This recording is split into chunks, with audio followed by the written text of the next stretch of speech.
Check. Check, check, check, check. Check. What the hell is this? Check. Check, check, check, check. Hey, Audrey, what's up? I hope you're having a super amazing day. Check, check. I can't hear anything, but that's because there's the volume on. What's going on, Audrey? I hope everything is cool.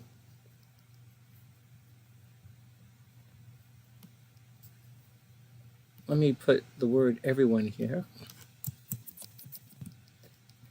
Oh, excuse me.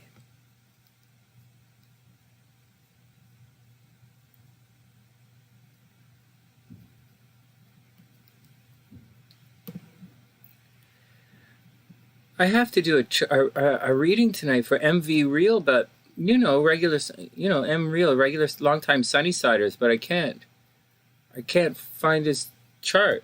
When I reset the Mac, I lost everybody's charts.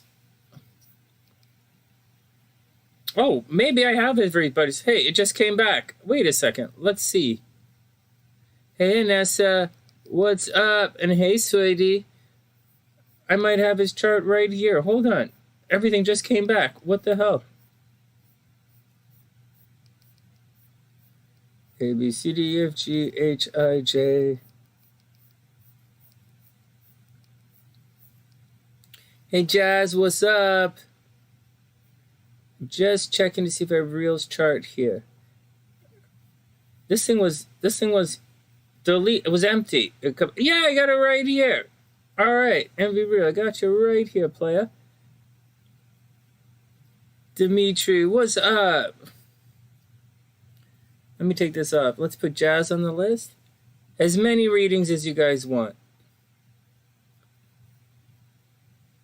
Oh, I guess I'm going to have to type this in by hand. One sec. MWI.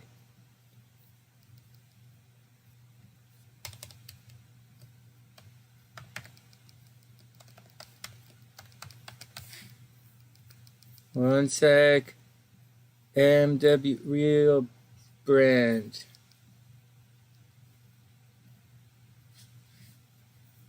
Got it. Everyone, then Jazz.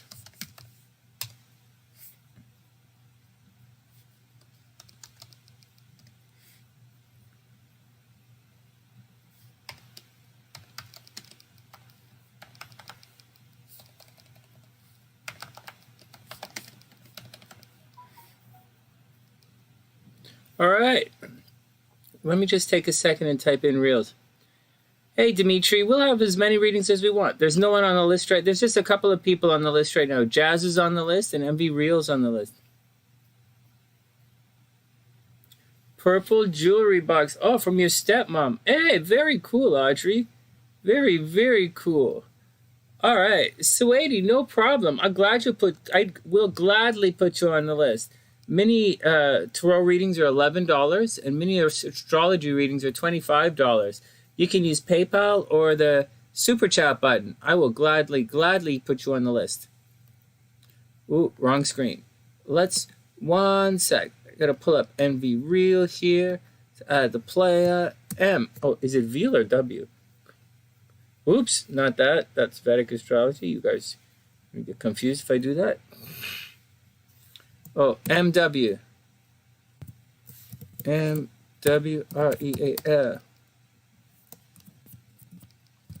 He is April 28th. 1992. April 28th, 1992. He is 11 p.m. in Baltimore. Hey, Val, you got it. Baltimore, April 28, 1992, 11 p.m. in Baltimore. Got it. Hey, I did it. All right, I did it. Okay, that's going to be cool. I'll use his and I'll read you some of the stuff that they say about it. And up here, ValG. Hey, Val, I hope everything is cool with you. You're going to be up after Jazz.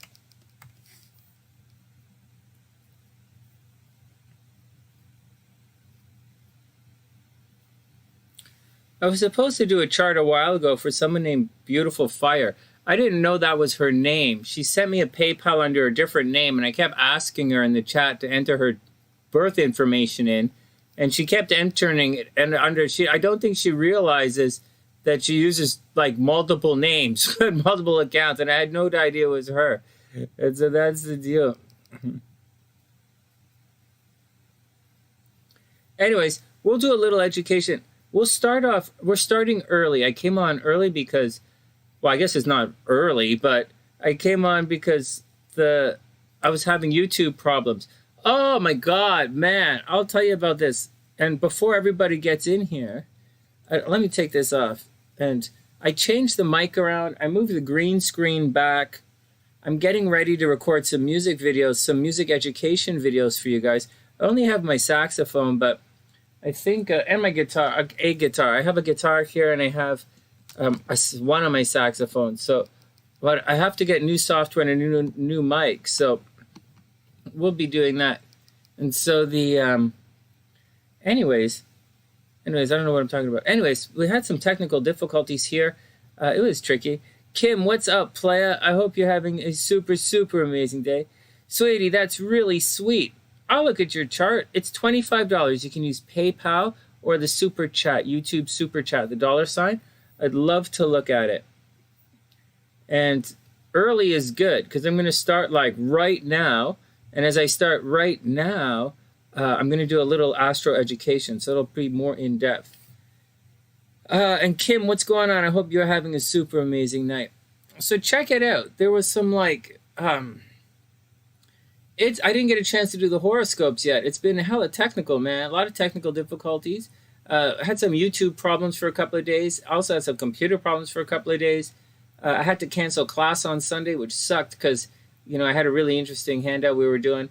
And so, but I kind of up to date-ish with that, sort of. Still researching my new book, right? I'm bringing a lot of ancient astrology, medieval astrology, and Vedic astrology, and I'm kind of dumbing it down for modern people, like putting it into sun sign astrology, which is a real difficult thing to do. It's not based on sun sign astrology, but I'm converting it to sun sign astrology, and I'm trying to take away all of the difficult aspects of it. And as you'll see, like you must know, hey Rhonda, what's up? And hey Ramals, what's up? I hope you're having a super beautiful day. And Pearl, I hope you're having a super amazing day as well. Longtime Sunnysiders here. I know Pearl's a longtime Sunnysider. Rhonda's obviously a longtime Sunnysider.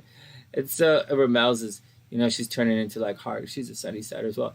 So I'm converting all of that stuff to sun sign astrology so it's easy for people to understand and read.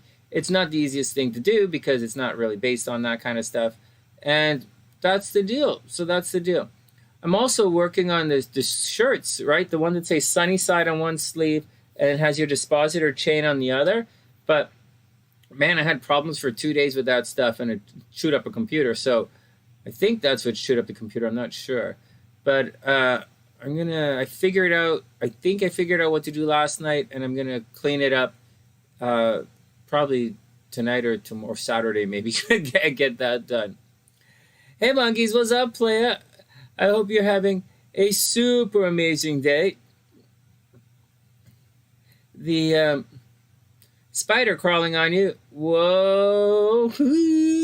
Careful, careful. Rhonda, if you can't see, it's probably an internet connection. If you can hear but can't see, it's usually an internet connection. So that's a refresh your screen situation. I had the same thing going on earlier this afternoon when I was testing everything. All right, let's get down to it. And Val, I hope you're having a wonderful day. So before things get busy, I'm going to start up, and maybe I can I'll do a little of the, instead of, in addition to looking at the charts the way I look at the charts, I'll look at the charts, maybe, read a little bit from the stuff that I do with you guys. All right, next. So let's do it. Let's start up before it gets busy in here. All right. Oh, man, it's been, I can see myself glitching a little bit. It's been one hell of a trip, man. The technical difficulties. Thanks for everybody for hanging out with me on Facebook last night. Thanks to Ramel's and Monkeys. I hope, thanks, guys. And, all right, let's read some cards and see what's going on with everybody. First, general reading for everyone. You'll see that it shifts up like this, right? I moved the camera, and so it's not really, it's jumping around a bit. You can see in the square, well, first you can't see this thing, but you'll see that it's a little shady, light and dark. When I lean into the camera, it changes colors, right? When I lean back, it's one thing, and I lean in, it's something a little bit different. You can see the line down the center here, right? So where's the line? Back here? Camera line, right? And so it's a little messed up. Hey, Midnight, what's up? Oh, I guess it's over here. But whatever, we'll sort it. We'll deal with it. There's a line in the middle, right? I'll have to, I don't know. I'll get rid of it's. What is the line from anyways? The line is over there, right? The line's that way. I think it's the edge of the camera. I don't see any shadows over there, but I don't have the big studio lights. The big studio lights are in Chicago, right? So I'm just using like a lamp, a lamp in front of a mirror. And so it looks as if there's a light thing, but so what? We'll deal with it. We'll deal with it.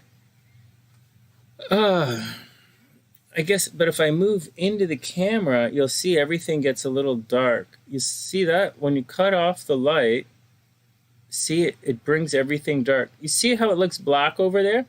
How there's that line? Wait till my arm comes up. My other arm comes up. See that? That line right there, there's probably a fold or a shadow. Oh, there is a fold over there. I wonder if I do this, if it'll get rid of it. It's the end of everything, right? It's the end? Not really. Not really. Yeah, it is. It's right on the edge. So, well, that helps.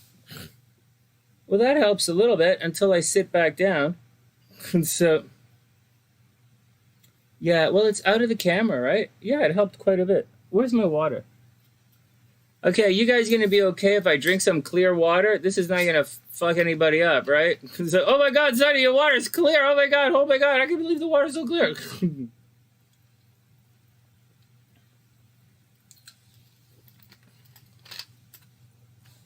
Serious, Kim. Seriously. Yeah. There's a lot of latency here. I forgot to change the latency. I changed everything, but I usually do it to extremely low latency, but I didn't reset it. Hey, Audrey, what's up? I hope you're having a super amazing day. What did Midnight say? Midnight used the capital letters. All right, let's get down to reading some stuff. Is everyone crying right now? Why is everyone crying? The moon is in, I don't know that specifically a moon in Pisces makes everybody cry. I can imagine it might. I'll tell you, you know what makes everybody cry? I'll show you what makes everyone cry. If we have the moon square the sun. So the moon, see the moon, when it was in, let me just put this right here a little bit. When the moon was, way to go, Sonny. Thanks, man. Let me pull it over a little bit so that you guys can see it. One sec. What's up, Marissa? So check it out. The moon down here, the moon right here, it's in harmony. It's in harmony with everything, right? A Pisces moon sits well with a Taurus sun, but when you back it up a couple of days, boom, boom, right? Around May 3rd, right? May 2nd and May 3rd, the Aquarius moon is squaring the Taurus sun and Taurus, like the stellium and Taurus. The Aquarius moon was squaring the stellium in Taurus, and it happens twice a month. These squares between the sun and the moon happen twice a month. And when those squares occur, There's people feel emotionally frustrated and emotionally thwarted. So you got to watch out for it. Right now, on May 5th, the moon is in Pisces, so everyone should probably be feeling artsy-fartsy. A little dogmatic, a little stick up for the underdog, a little dreamy, a little blurry, and to some degree, a bit dickish. You know, moon in Pisces, people are going to be feeling self-indulgent. Depends on where it falls in your chart, but and they'll want to heal others, right? Pisces is a healing sign. Sometimes it can make everybody cry, but it depends. You know, it depends if it's harmonious or if it's a negative moon. And I mean, it's a bit of a negative moon. Right now, the Pisces moon is square the nodes. And for what I'll tell you, when the moon square the nodes, it absolutely brings death. Okay? Moon square nodes brings death, and it brings a lot of problems. So it's not exactly what I look at first when I'm doing the horoscopes. I look at, because the nodes are in transit as well, right? But, well, I guess the sun's in transit as well. But I usually do the moon-sun thing. But yeah, I can imagine that the moon making the square the nodes is going to make it very difficult for some people, right? Moon square the nodes, moon is in Pisces. It's going to bring a lot of discontent to people. There's more to it, though, right? The moon is making a very harmonious angle with Mars in Cancer. So right now, you know, right now people might be crying, but like it's actually it's more cathartic than upset. Remember, Pisces is Pisces can be a bit self-indulgent, right? Pisces is very close to Aries, right? Pisces is kind of a little look at me kind of sign. But with Mars making a harmonious aspect to the moon, and all of them making a harmonious aspect to the sun and Venus and everything here, I don't think it's a bad situation for people. I think it's more of a, I don't think people are really upset. I think they're being more selfish. You know, selfish or dogmatic or self-indulgent as opposed to truly upset. That's my 2 cents anyways. That's just my 2 cents, you know? So, but it might make everybody cry. This is not the worst time for the moon. A couple of days ago was more difficult for the moon, I'd say. More frustration. A couple of days ago, the weekend, the Aquarius moon would have been frustrating this month. But I think everything is going to be okay. In the next couple of days, you'll see when we do the horoscopes tomorrow. But this weekend, when the moon cruises through Aries for the beginning, you'll see around Thursday, Friday, everyone's going to be pretty low-key and reclusive. So I wouldn't stress anything out. All right, let's read some cards. Your name's highlighted in orange midnight. That's cute. Yeah, Marissa, we all cool. So,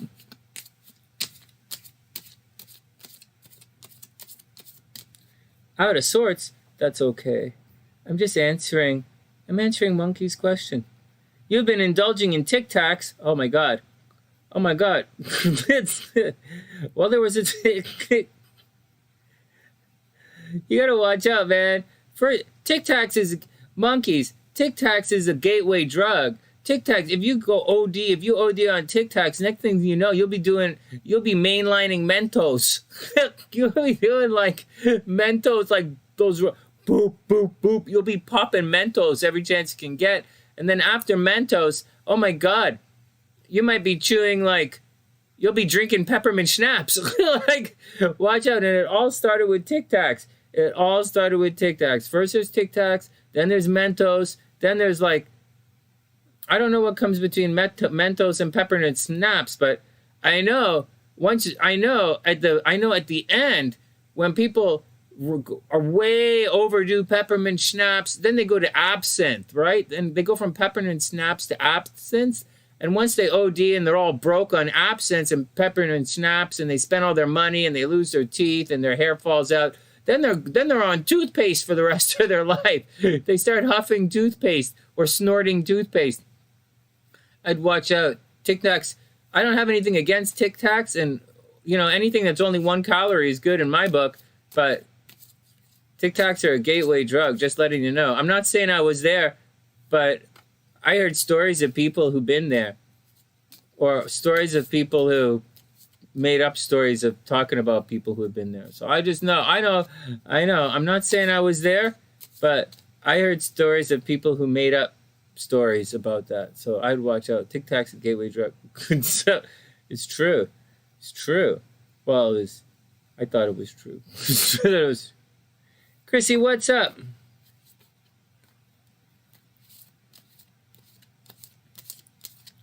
What's that? BeautifulScope. Oh, yeah. And then we go to BeautifulScope. Snorting toothpaste. Oh, no. War flashbacks. Oh, my God. Hellbeast is like, oh, my God. I was there. I was so there one night. Oh, my God. I wish I didn't take so much ayahuasca that I actually had an experience where I imagined myself huffing toothpaste up my nose.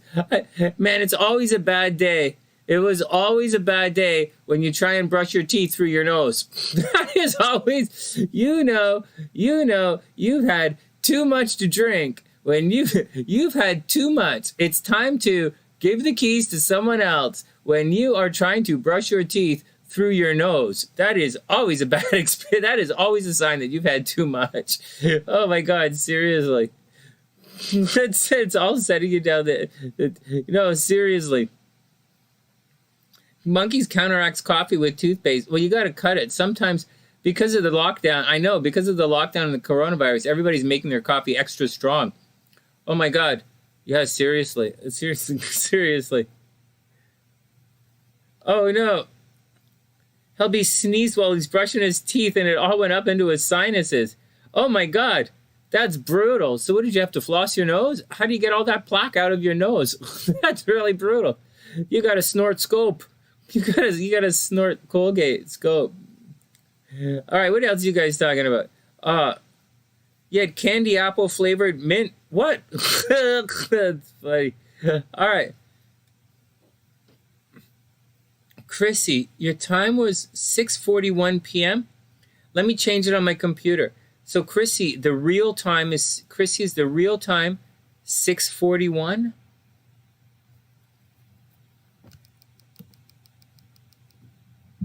Let me change it so that I have the right time. Oh, shit, I'm showing everybody these clocks. Hold on a sec. Chrissy, if it's 6:41, I'll change it on my computer right now.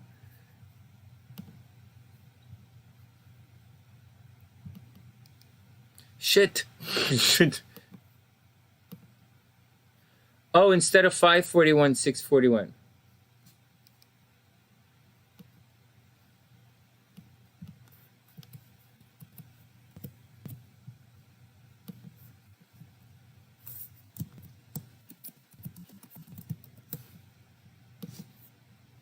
$6:41.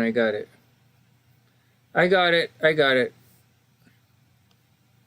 Scorpio rising, moon in Scorpio, sun, everything in the 7th house. Not everything, sun in the 7th house. Ooh, well, that's cool. It doesn't change. It changes. Not a lot, but it changes. All right, good. Got it. All right, next. That's all right. Jupiter's in the 12th house is good. Okay, let's put this down. Let's get to our readings here. Let's start it up before I get sidetracked. Hey, EleniG, what's up? No, I didn't. I'll put you in right now.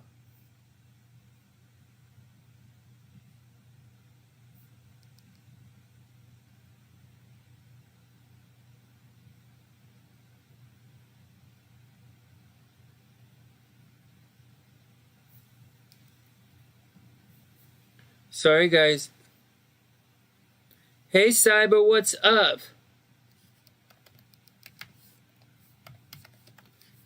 Thanks, EleniG. All right, everyone, Jasmine, Val, EleniG. Let's do it. And then we're going to cruise on down to MReal and do his stuff. Not little monkeys. What? Oh, my God. I don't want to say anything. But I don't want to say, hey, Murphy, what's up? I hope you're having a wonderful day. Hey, monkeys, Hellbeast. Well, Hellbeast, I know Hellbeast is taken right now. I know Hellbeast is dating somebody, but monkeys, watch out. Monkeys, I know you're single, and I know I said you can meet some guys on the sunny side, but you got to be careful. You gotta... Hellbeast is extremely affectionate, but I hear he likes to spank monkeys. So watch out. I heard a rumor that Hellbeast likes to spank monkeys. So... Oh, man.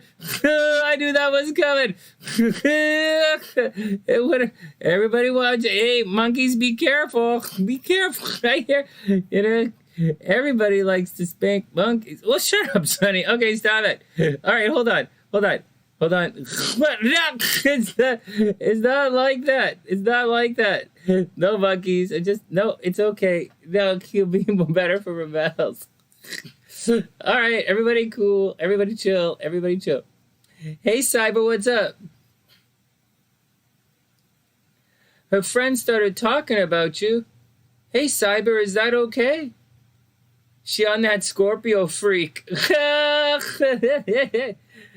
Hellbeast is a Scorpio as well.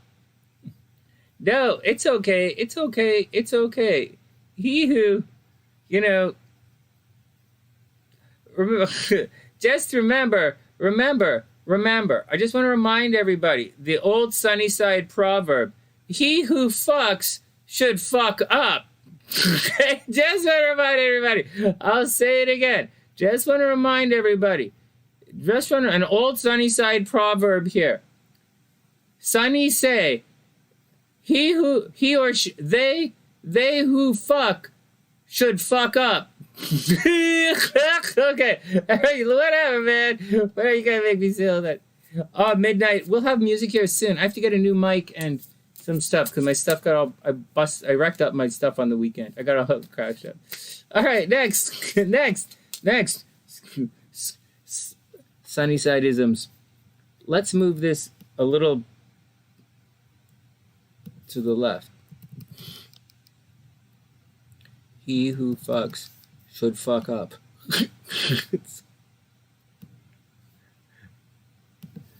I've never heard anyone say, oh man, I can't believe I fucked that down again.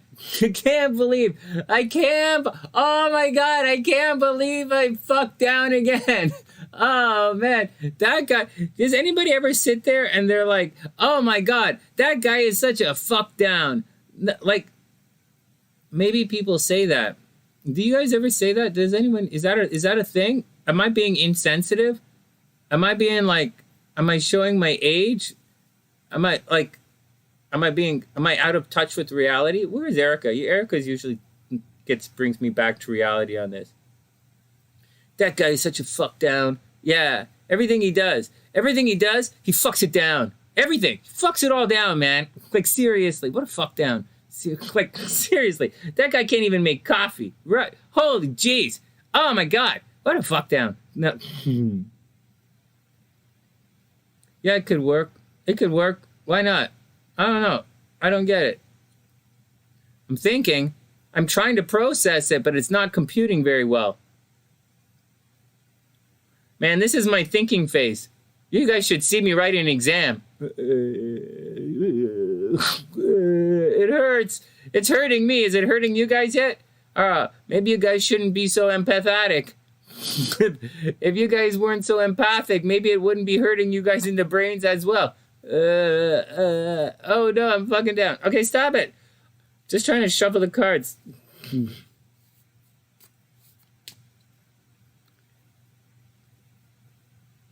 Oh, LMF. Marissa, it's supposed to be LMFAD. Laughed your effing ass down. Yeah. Down, boom, boom, boom, boom, boom, boom. I think this is how you fuck up. And I think this is how you fuck down. All right, whatever. Obviously, I'm directionally challenged.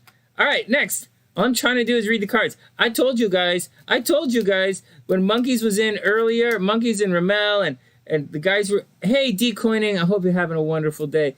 When the girls were in here earlier, I'm like, hey, we better get down to these card readings pretty quick because we're going to get distracted awfully quickly around here. All right. All right, let's read the cards. Just saying. Oh, that guy is such a fuck down. What? Sometimes you just gotta tie a guy down and kick him in the nuts. That's what exists. Is that sometimes you just gotta like, you gotta just kick him in the butt. Sometimes. That's right, Sync. Cyber knows the action. Cyber knows the action. Laugh my ass down. That's right. Rocktober's right. One must get down to get up. Get down, get down. Get down. What? I'm a sax player. I memorize songs by the horn line. Man,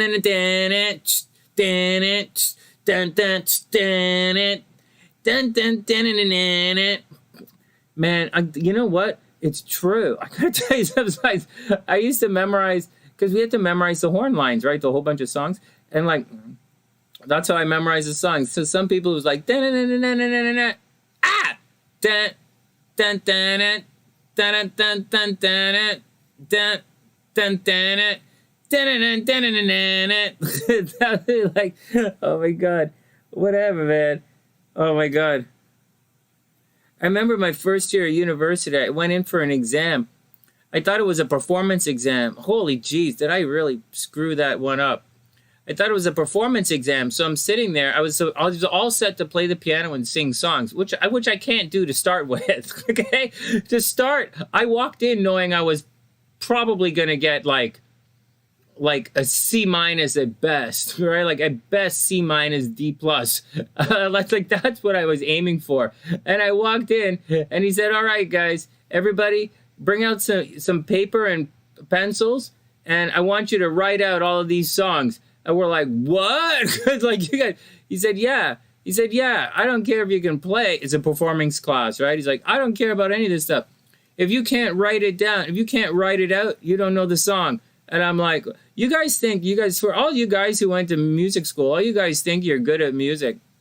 Where I went to school, they said, if you can't write out every song on this list, you don't know the song if you can't write it out. So, you know, bon appetit, whoever the ass donkey you fuck went to school. But I went to some really, really tough music schools. All right, let's move on. So, dun, dun, dun, dun, dun, dun, dun, dun, dun. Oh yeah, fuck down, don't be fuck down, yeah, ooh, I don't think we're doing it right. We don't look like the picture. All right, okay, stop it. Everybody chill out. Hey Tina, what's up? All right, enough. The English lesson is over for the English. The grammar portion of the show has been completed. Let us move on to the tarot part of the show. All right, next. Get down. Okay, here we go. Everyone is up. Sonny, geez, we've been sitting here for so long. All right, everybody calm down. I'm going to get SLC to send me the Bonefire deck. I like the Bonefire deck teaching with it, but it's hard to shuffle. Like, I just want to say, old school. You wish, Kim. I was gonna make a joke. Okay, I like to shuffle this deck. This deck is a nice deck to shuffle. The Bonefire, I love the images and the meaning of everything in the Bonefire. It looks harder, right? It's a little scarier looking, a little more comic-y. In pictures, but the images are softer, meaning they're less scary, and it's a good one. It's a very good deck. It's great to teach, and it's not as scary. Unfortunately, the thing is, like, it's hard to shuffle. I keep it's like this a little wider and it's like they're just tough to shuffle. And you gotta, anyways, whatever, man. You know, when people are talking about what's a good deck of cards to get, if you're a professional tarot reader, these are important things, man. How you shuffle the cards is important.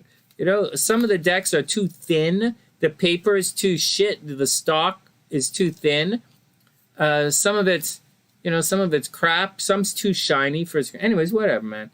I like the Bonfire deck a lot. I like the artwork on it. I like what it represents, but it's difficult to shuffle. So I didn't bring it. I only brought these in the Illuminati deck. All right, let's move on. Hey Sarah, what's up? I hope you're having a super beautiful day. Funky Worm, yeah. Okay, here we go. Oh man, I goofed off for half an hour. Oh man, I told you guys I was gonna goof off. All right, okay, so we're here. It's great to see everyone. It's good to be back here. I'll just let everyone know I had major computer problems on the weekend.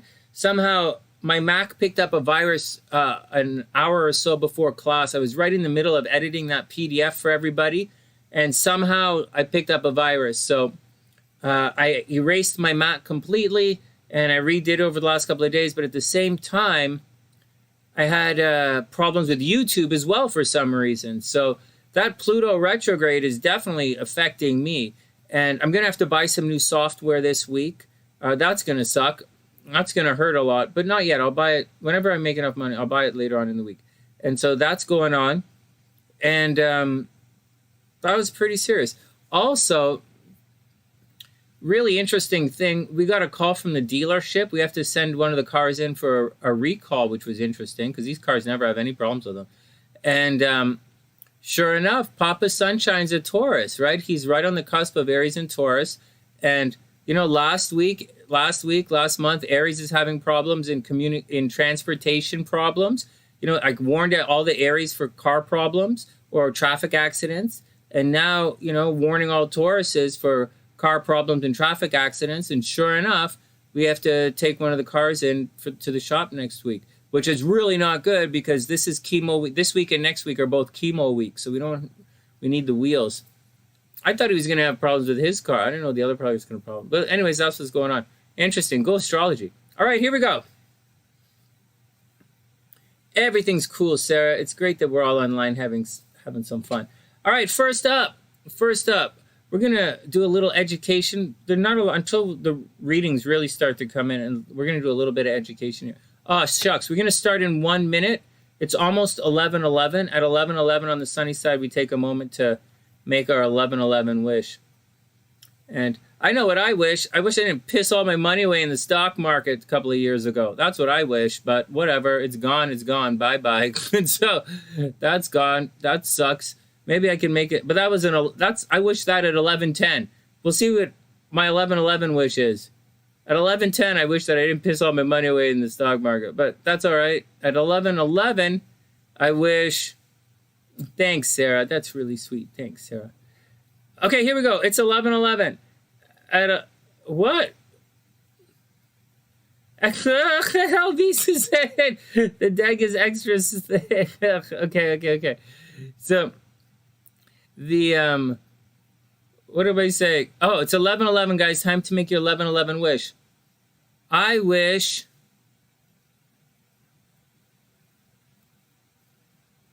oh man, there's also a pair of shoes I wanted to get, but the company that makes the shoes don't make them anymore. They've made them in a whole bunch of different styles and colors, and they just don't make them anymore. So forget that. I'm wearing boots this summer. So forget that. I wish I had another motorcycle, but forget that because I got no place to go. So can't cross the border, so forget that. Then it would be nice to win the lottery. That would be cool, but that's not going to happen, so fuck that. I rode the bike for an hour and a half today, but I ate about 2,000 calories at dinner, so that doesn't count. It's nice to see all of you guys. That's really sweet. Hey, Uncle Dan. I mean, it's always a nice day when I'm hanging out with you guys, so that's a nice wish. My turtle's good. SLC's good. My dog is good. My mom's not in as much pain, so I think the chemo is working. So that's the deal with that. Papa Sunshine seems to have checked out in his brain, so I'm sure his chemo is working. So that's cool. Yeah, let's just take it all one step at a time. Let's just all take everything one step at a time. All right, let's get down to it. All right.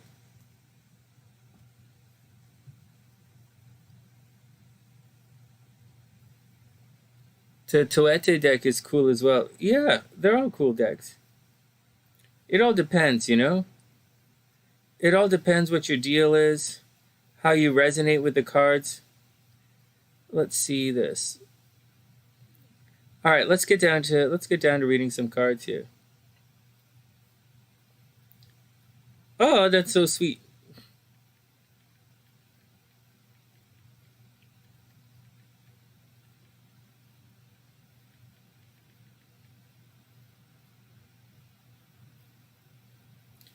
All right, let's do it. Yeah, it's pretty tense around here, Marissa, but what can you do? All right, here we go. First up, the Fool card reversed. Well, this is an easy card. Do you guys really want me to read the Fool card to you? All right, we'll take a minute. I'll read some of the cards to you guys. The Fool card reversed. It's the beginning of a journey. The journey's already begun. The Hebrew glyph is ox. The colors, it's reversed though. This card is reversed. So, hey guys, there is a warning in this card though. I'll read these cards. I'll read a couple of cards too. But there is a warning in the Fool card. The Fool card it does warn that people are going to treat you as if you're naive, right? Because you are naive. And so when this card comes up, there's a tendency to believe everything is okay, but not necessarily. You might not believe everything is okay, but regardless, you're naive to the situation. And in the very next card, he meets the magician, who's a powerful magician. And so, I think Magnus is the word for a powerful magician. Anyways, let's read this card. So he's not as, he's prepared, but not as prepared. Holy jeez, this thing is huge. I'm not going to read this whole, okay, here we go.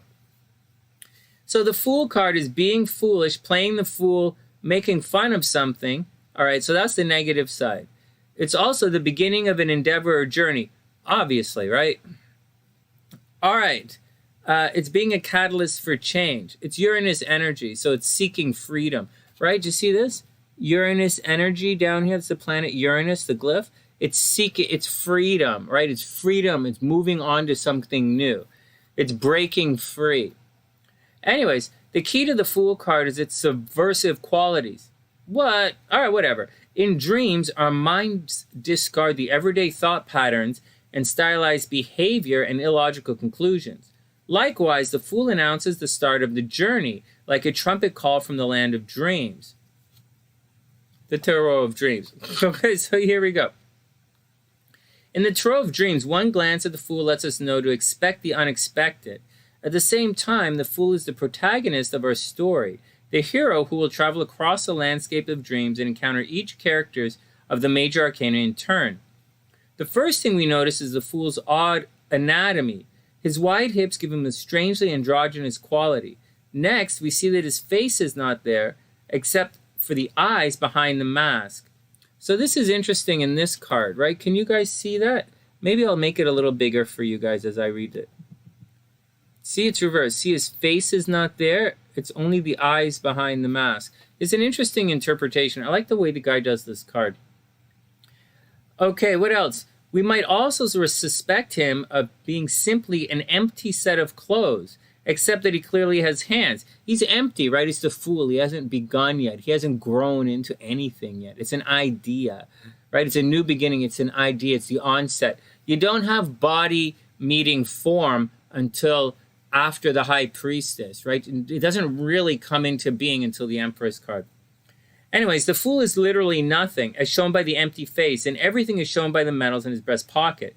The sun, the moon, and the stars, the three astronomical bodies echo the sequences. Sun, the star, moon, the seventh, right? The progressive luminaries. All right, they also suggest the World card, which is blah, blah at the end. In his hand, the Fool holds a hoop and a crystal sphere containing the world. Got that? In his innocence, he believes them to be merely stage magic tricks, but they're not. The metal hoop, a metal hoop is a standard piece of equipment on a stage magician's repertoire. And I'm a hypnotist. I don't need props like that. So, although I use a pendulum as a prop. All right, what other stuff? What other thing? Okay, so although the Fool is less than nothing, He carries within him the seeds or potentials of everything and brings them forth in endless supply. He's the catalyst who brings about a change in this world.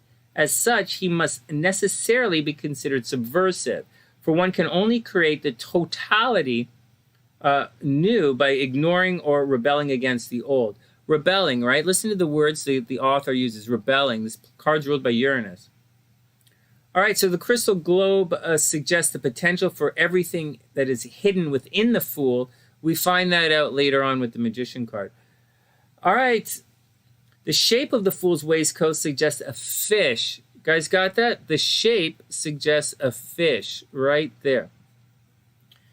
Fish have often been used as symbols of thoughts and feelings coalescing out of the murky depths of the ocean of the subconscious. Perhaps this fish is about to leap off the Fool's chest, swim through the hoop, and manifest on the material plane as an idea or feeling that comes to us seemingly out of the blue, which at essence is the meaning of the card, right? I'll read that again. I'll read it again, then we'll go to the next card. This card is obvious. You guys should know what the Fool means by now. Perhaps the fish is about to leap off the Fool's chest, swim through the hoop, and this card is really about manifesting on the material plane an idea or feeling that comes to us seemingly out of the blue. All right.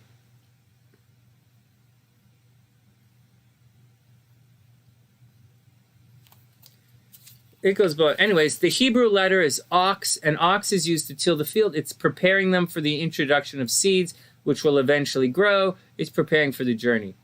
And Uranus is the planet of eccentricity, originality, and anarchy. All right, next card. Hey, Denise, what's up? It's one fish. It's one fish. Unless he was wearing two things, it's one fish. The fish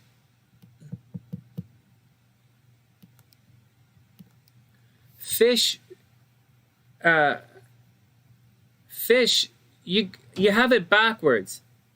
Pisces don't represent the fish.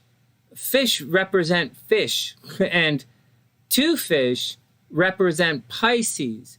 But fish itself tends to represent pregnancy or a new beginning.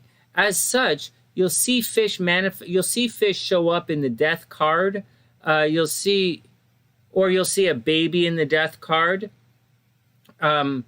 Or because fish indicate a pregnancy or a new beginning, you'll see fish and babies showing up all throughout anywhere there's a new beginning. And it's showing up here because this is the zero card. This is the card of new beginnings. And so, whereas Pisces is something completely different. And there's only one fish because obviously he's only wearing one sweater. All right, next.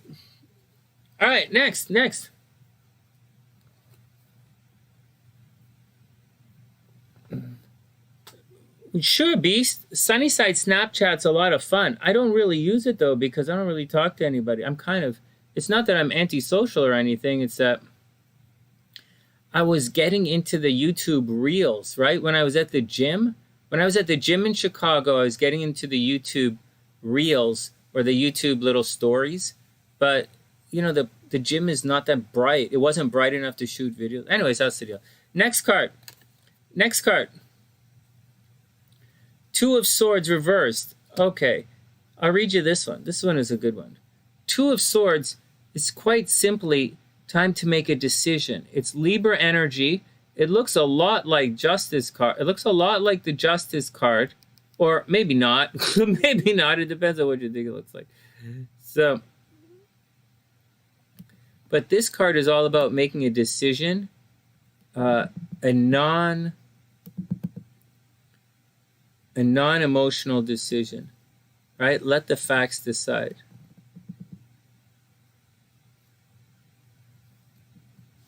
This is pretty easy. These cards are pretty easy. So far we have, so it's reversed, right? All of these things are reversed. So this new beginning that the Fool is promising is on a hold. So be careful, guys. Be careful for being a little foolish and be leery of making a emotional decision when you should be making a logical decision, right? Be careful of these. It looks like there's the decision that has to be made this week by everyone. All right, take Two of Swords.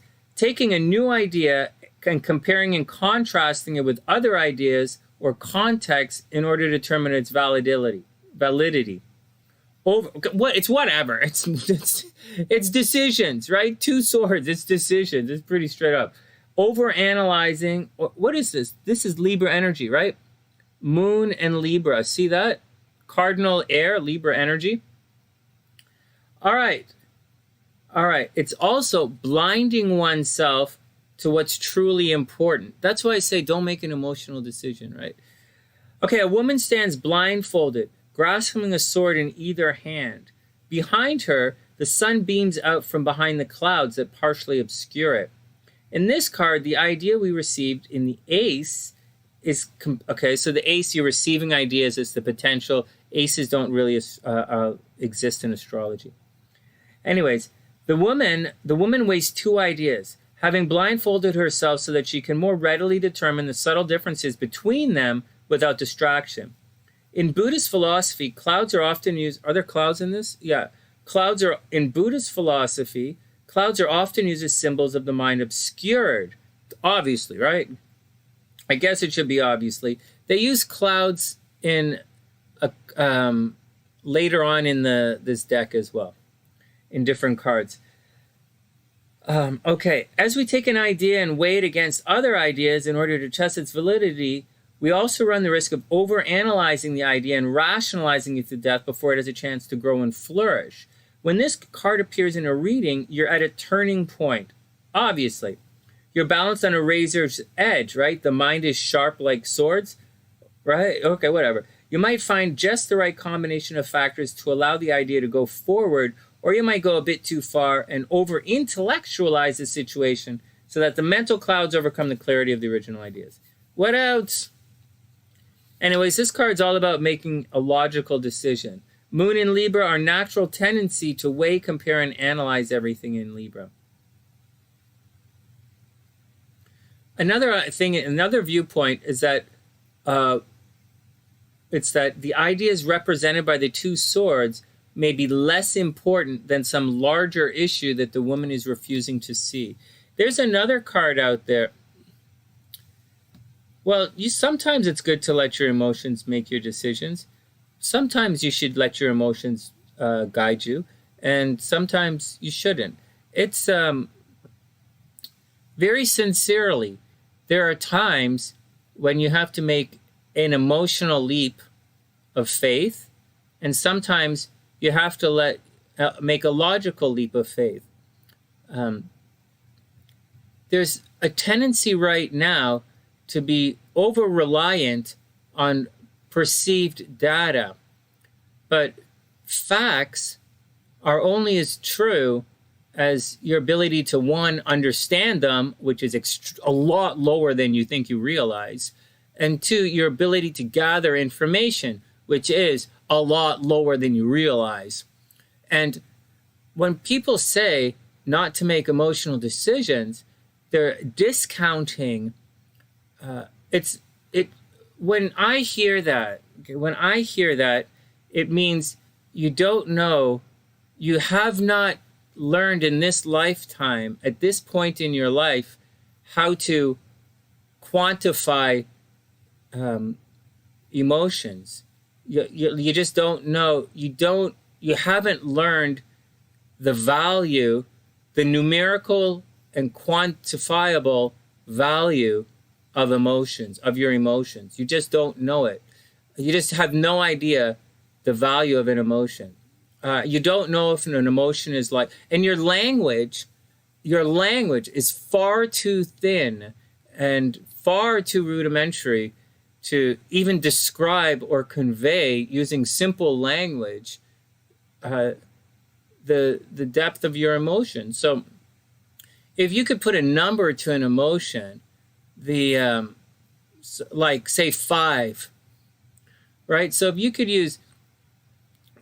you use logic, right, or practicality, and practicality and logic are not the same, and logic is completely irrelevant if you don't realize that now. You're living in a world where you wipe your ass with pine cones, which is fine if you have lots of pine cones and, a way to dispose of them, and you can like to scratch your ass every once in a while.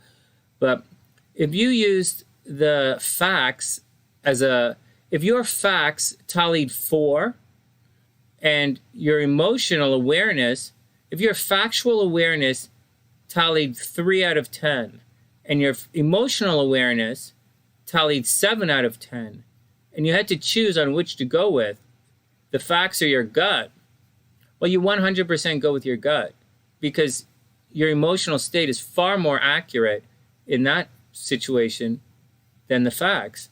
However, 1, you clearly don't appreciate your own emotions. 2, most of you overvalue your emotions or undervalue your emotions. And for the most part, almost none of you have any idea how to quantify your emotions.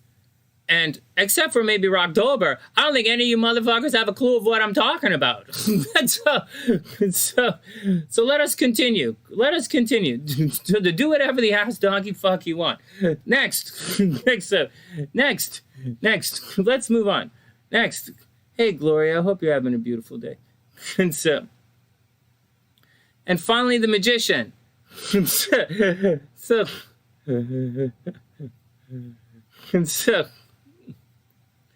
So here we go. Finally, the magician. And so, hey, Yale D, it's great to see you. I hope you're having a wonderful day. Man, I love when longtime Sunnysiders pop in and say that, because I've been inconsistent over the while. Common sense is not common. Either is sense. Okay,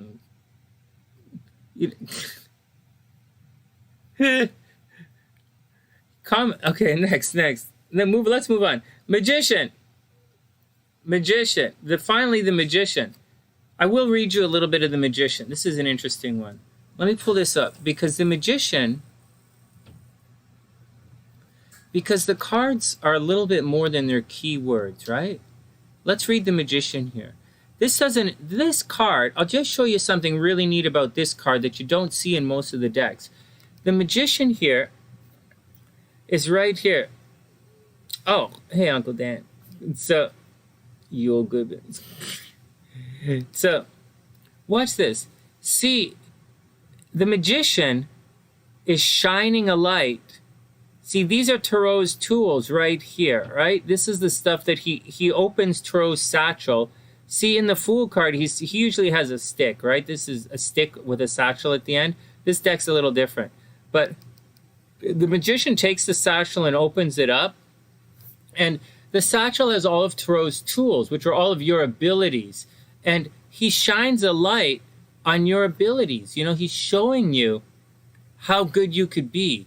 And a lot of people are like, oh, this is the card of manifesting. Oh, as above, so below. Oh man, if it comes out of your ass, it's, you know, if it's whatever, you know, if you say it, it's true, or, you know, think positive thoughts, or take the first step, or some kind of bullshit, whatever bullshit new age phrase you want to insert. But the truth of this card is the magician shining a light on Tarot's stuff. He's showing Tarot how good he can be.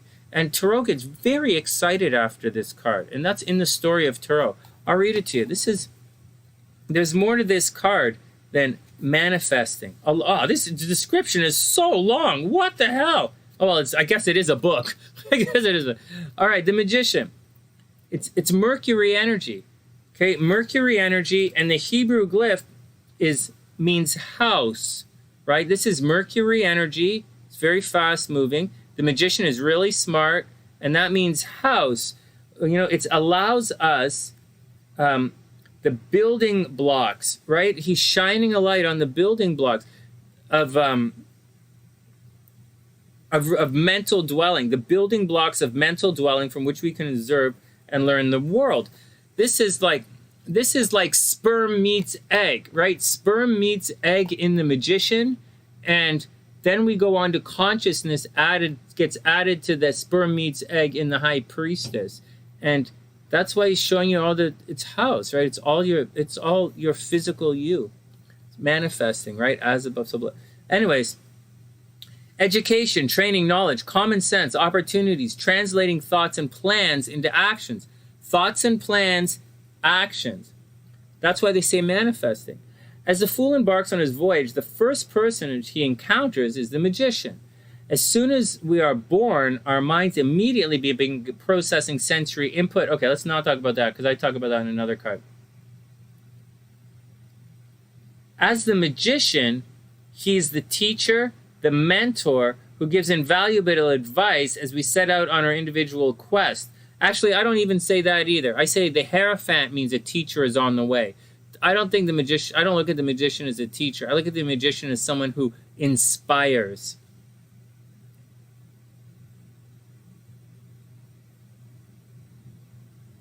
Let's not read this card, this interpretation. Let's stick with Sonny's interpretation. This card means someone's going to come along to inspire you. So let's do a quick rundown on these cards, and then we'll leave this portion of the show for today. I like a little education as we go on, but whatever. All right. Maybe I'll get the Bonefire. I'll get SLC to send me a copy of the Bonefire, and we'll start reading that one. Or we'll go back to the Illuminati.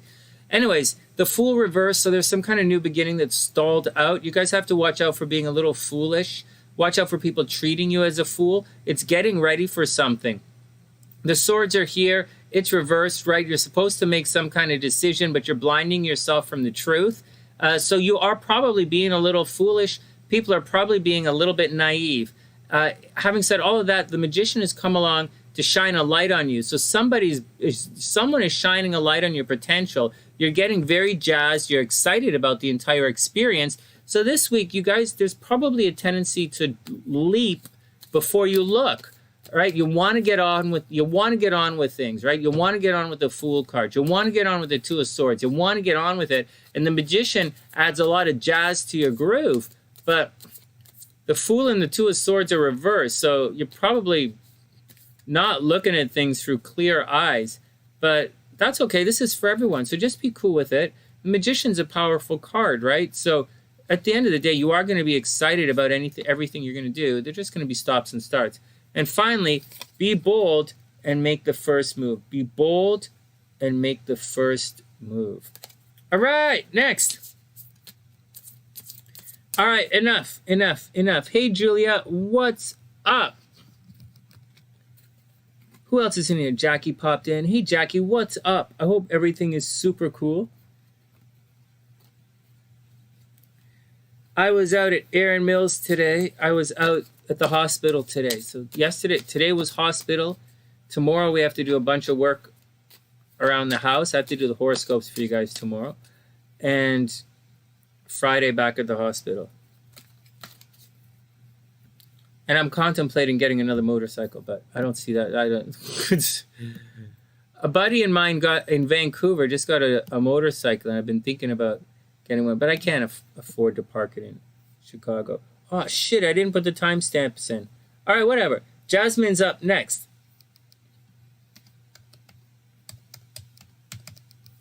Jasmine, Val, EleniG. Here we go. Huh.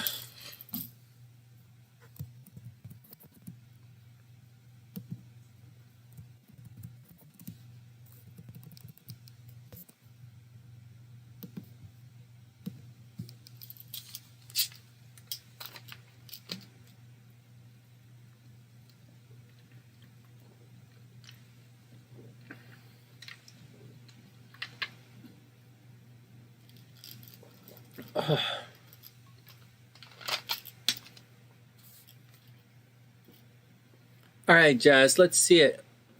Oh, thanks, Jackie. Okay, here we do it. I like these cards.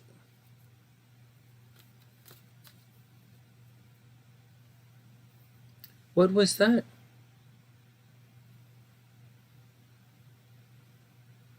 Oh, yeah, Uncle Dan, all of the Hebrew glyphs are on the right side. In the major arcana, the Hebrew glyphs are on the right side. They don't have Hebrew glyphs in the minor cards. In the minor arcana. All right, here we go. Jazz is up. Jazz. Ooh, see, watch this. See, Dan, check it out. Seven of Swords, Jazz. So the Seven of Swords means you have to watch out. I'll show you that there's no... You'll see this card... There's no Hebrew glyph in these cards. There's a planet and then the sign. The sevens, 7 of Swords is the first decan of Aquarius, is the third, is the middle decan. What the hell? It's the third decan of Aquarius. Got it. It's fixed air energy. So 7 of Swords is the final decan of Aquarius. And in astrology, it's the moon in Aquarius. So there you go. So there you go. But they don't use the Hebrew glyphs in the minor arcana. And I don't use the planets from astrology. I use the planets from, I use the Hebrew planets in the minor arcana, not the astrological planets. So to me, these are different planets when I use them. All right, here we go. 7 of Swords, Jazz. So, oh, you got it, Marissa. One sec. Let me write you down so I don't forget.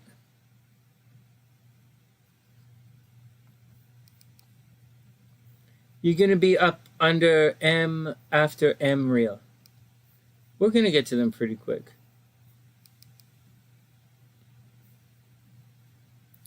So, Jazz, the 7 of Swords. Uh-oh, come on, refresh. Thanks, Marissa. Oh, who's this?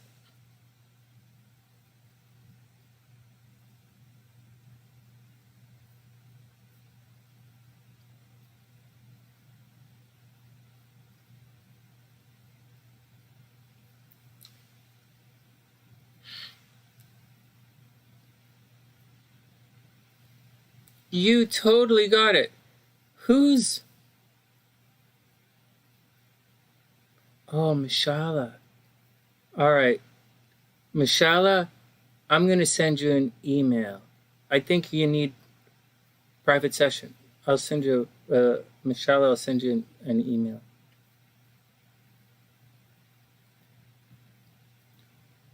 Hold on. Hold on. Thanks, msshalea. I super appreciate it. I'll send you an email. All right, here we go. Here we go. You got it, Marissa. So, Jazz, 7 of Swords. So someone's trying to steal something from you. Obviously, it's ideas, right? Someone's trying to steal some ideas from you. It could have bad ideas.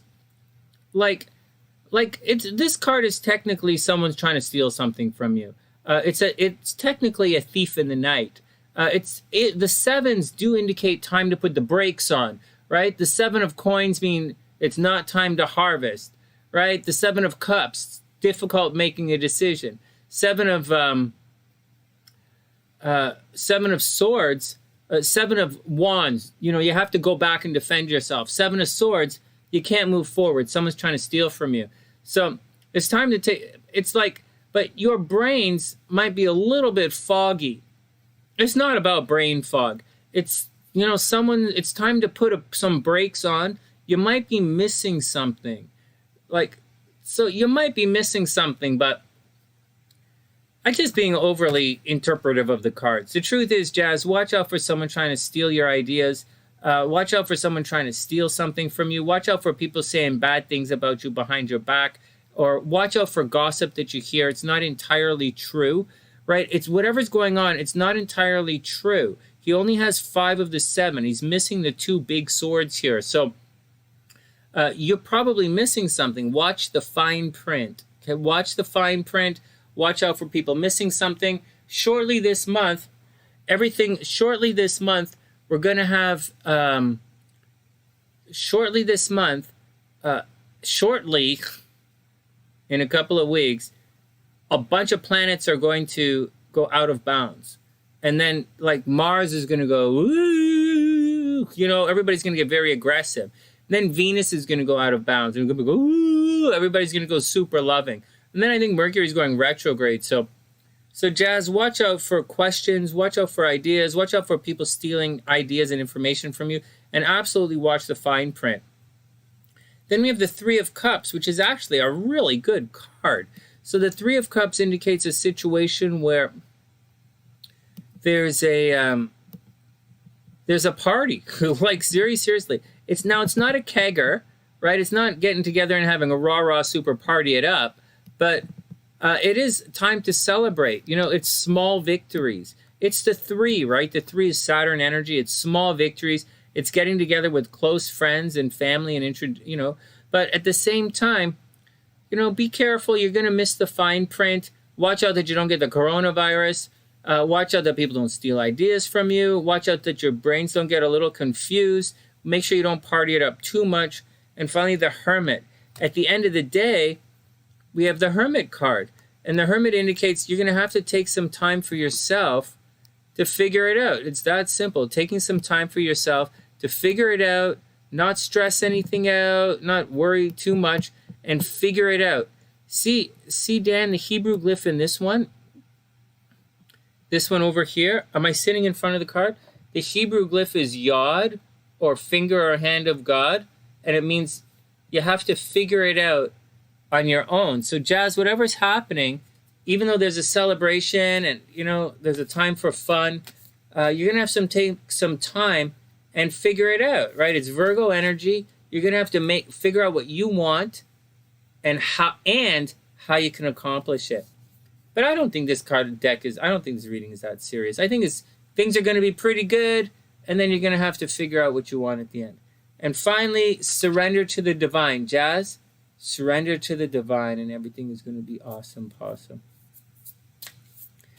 Hey, msshalea, would you like a, did you want a private reading? Did you want me to contact you and we do a private reading over Skype?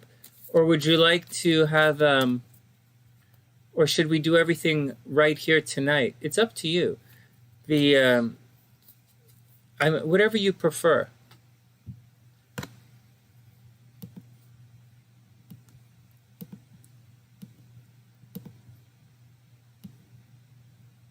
Oh, you got it, Uncle Dan. Of course, man. It's pretty neat. Some of this stuff is really neat. I like sharing it with you guys. All right, Jazz. That's Jazz. Next is Val. Val's up.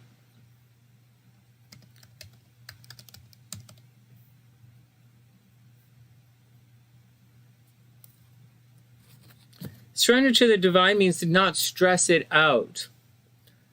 Unless, like, no, it means to not stress things out. Try not to overly force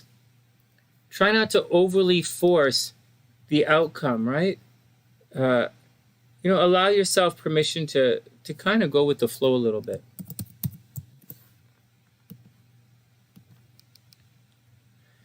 Yeah, but don't force. Surrender to the divine is don't force the outcome. Hey guys, did you hear that joke where that girl, I was watching a comedy thing and the woman said she was going to name, she's such a bad mom that she named the dog Grandma. So that whenever she's leaving the kids alone at home, she'd say, oh, the kids are with Grandma. Or she'd lock all the kids in the car and she'd say, oh, the kids are with Grandma. Or she'd leave them at the park and she'd walk around and say the kids are with Grandma. The kids are babysitting, but Grandma's babies, the kids are with... I thought it was funny. Can't remember how the joke goes. I'm good with the punchlines. I'm not so good with the jokes. It's all right. So, you're welcome, Jazz. I hope everything works out.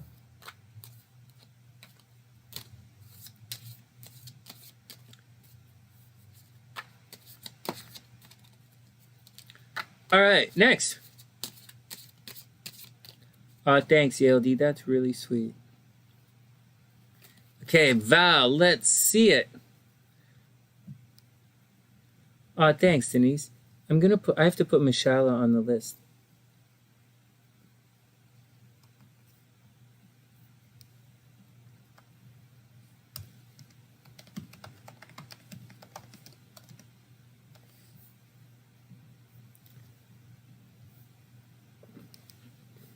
Oh, excuse me.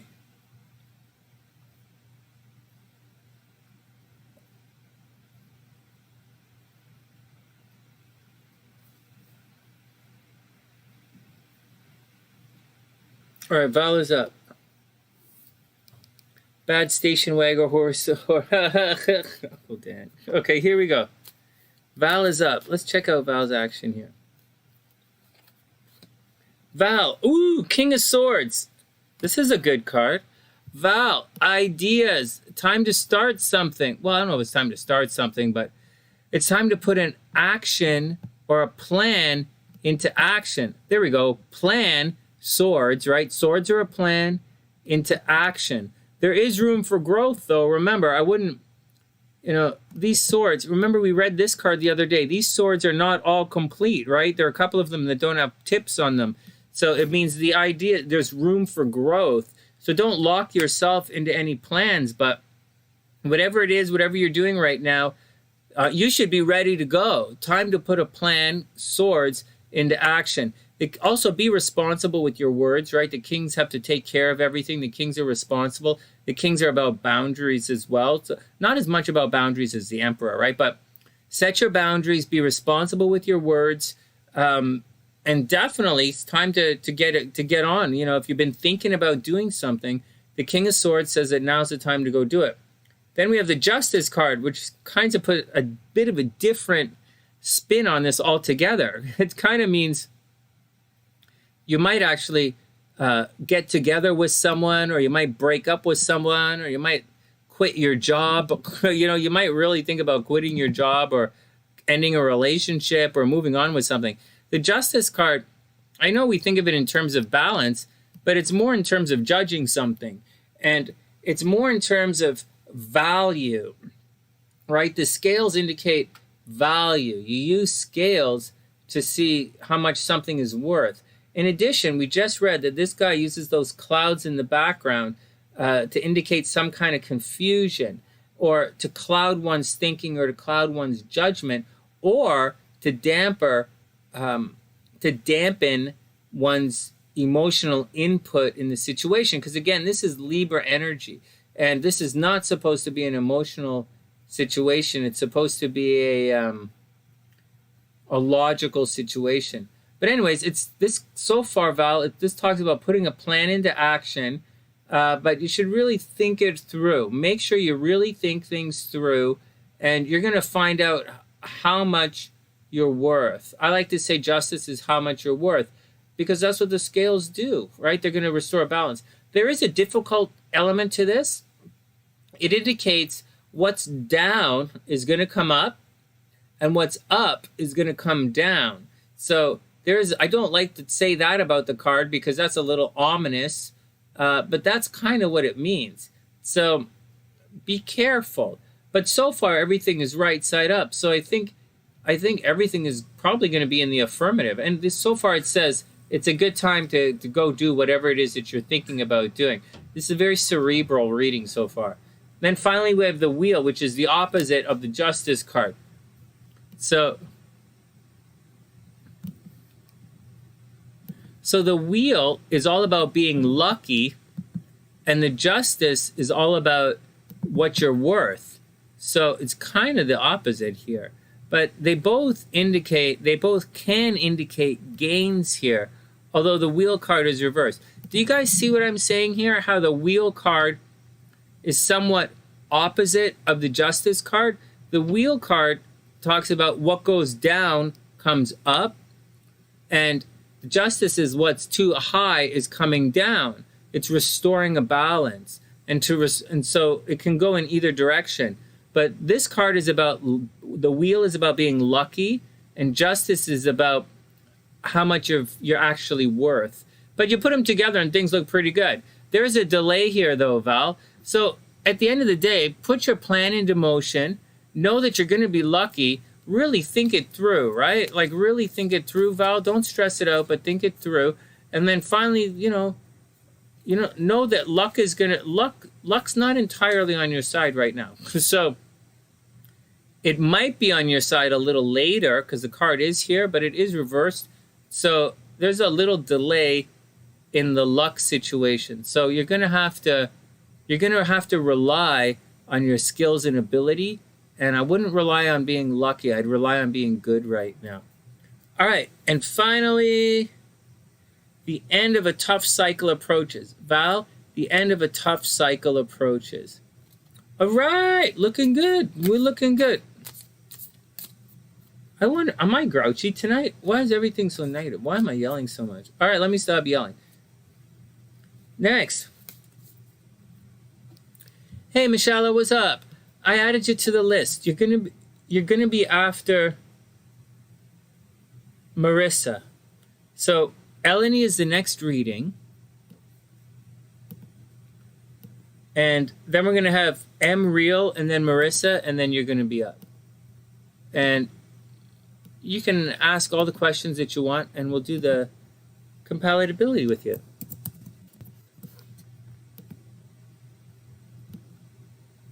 Let's see what's going on with EleniG this weekend. Oh, we're only on Wednesday. What am I saying this weekend? Oh man. Guys, life has not been the same since I stopped doing the hump day horoscopes. Seriously. You are super welcome, Val. Hey Val, I hope everything works out. I used to, Dan, I used to really, really like the cars from the early 70s. I used to really like Japanese cars, actually. Early 70s from Japan. I really like those cars. But now I really like the sports cars from the mid 90s. Those are my faves. I like the Mercedes SL 500 from the mid to late 90s. And like 96, 97, I like that one. And I like the Corvette, the 94, 95 Corvette I like. They're not expensive cars, right? The cars that I'm talking about are not expensive at all. They're pretty cheap, actually. They're cheap, but they're difficult to find. And so, I like them. I like them.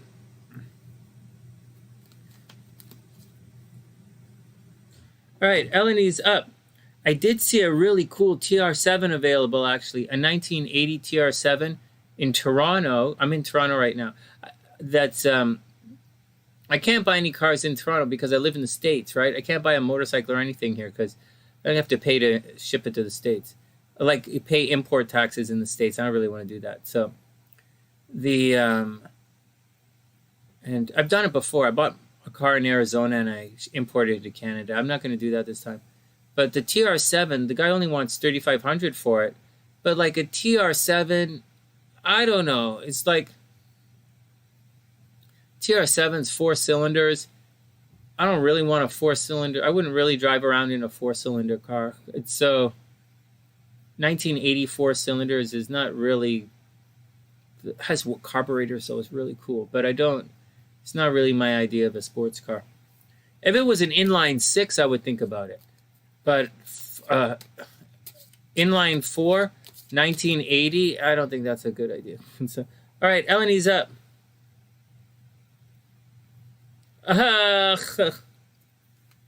Red? No, it was blue.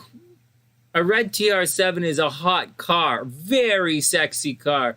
But no, it was blue. Blue with a black rag top. It was okay. It was in really good shape, but I don't like, nah. If it was a Triumph, maybe, if it was a Triumph, with if it was a TVR, right? If it was a TVR, but you're not going to get a TVR for $3,000, right? If you're going to get, even in shitty shape, your TVR is going to cost like $6,000 or $7,000. So but if it was a TVR, I would seriously think about it. But a Triumph, maybe 50. If it was like $1,500, like dirt cheap, then I would seriously think about it. But for $3,000 or $3,500, it's not worth it because you can cross the bridge into Detroit. You can go into Michigan or go into Buffalo and get a Corvette for $3,500. Like, it's a piece of shit, right? It's all mashed up, but like a rough Corvette from the late 80s is worth, it's a better car than a TR7. So I don't know. So something I was just thinking about. You had it in off-white? Oh man, that would have been hot, man. That would have been hot, Denise. Oh, Denise, you get all the cool cars. Well, an Aston Martin is like expensive. Come on. Aston Martin is a TVR is not like, you're not going to get a cheap Aston. You're not going to get it. We're talking cars that are under $4,000. You're not going to get an Aston Martin under 40,000. Okay, like they're expensive cards. Yeah, I like the 240s and 280s. I really like them. All right, EleniG's up. No, EleniG. Aston Martin is awesome, but that's like one of the coolest cars of all time. You know, those are like, actually a guy a couple of houses down has one of the neighbors here, he drives an Aston Martin. I think it's a DB7 or DB8. He has a really nice car. His Aston Martin is all right. It's a little small, and it's kind of like, it's expensive. I'm not going to tell you what else they drive on the street, but like he's got a pretty nice car.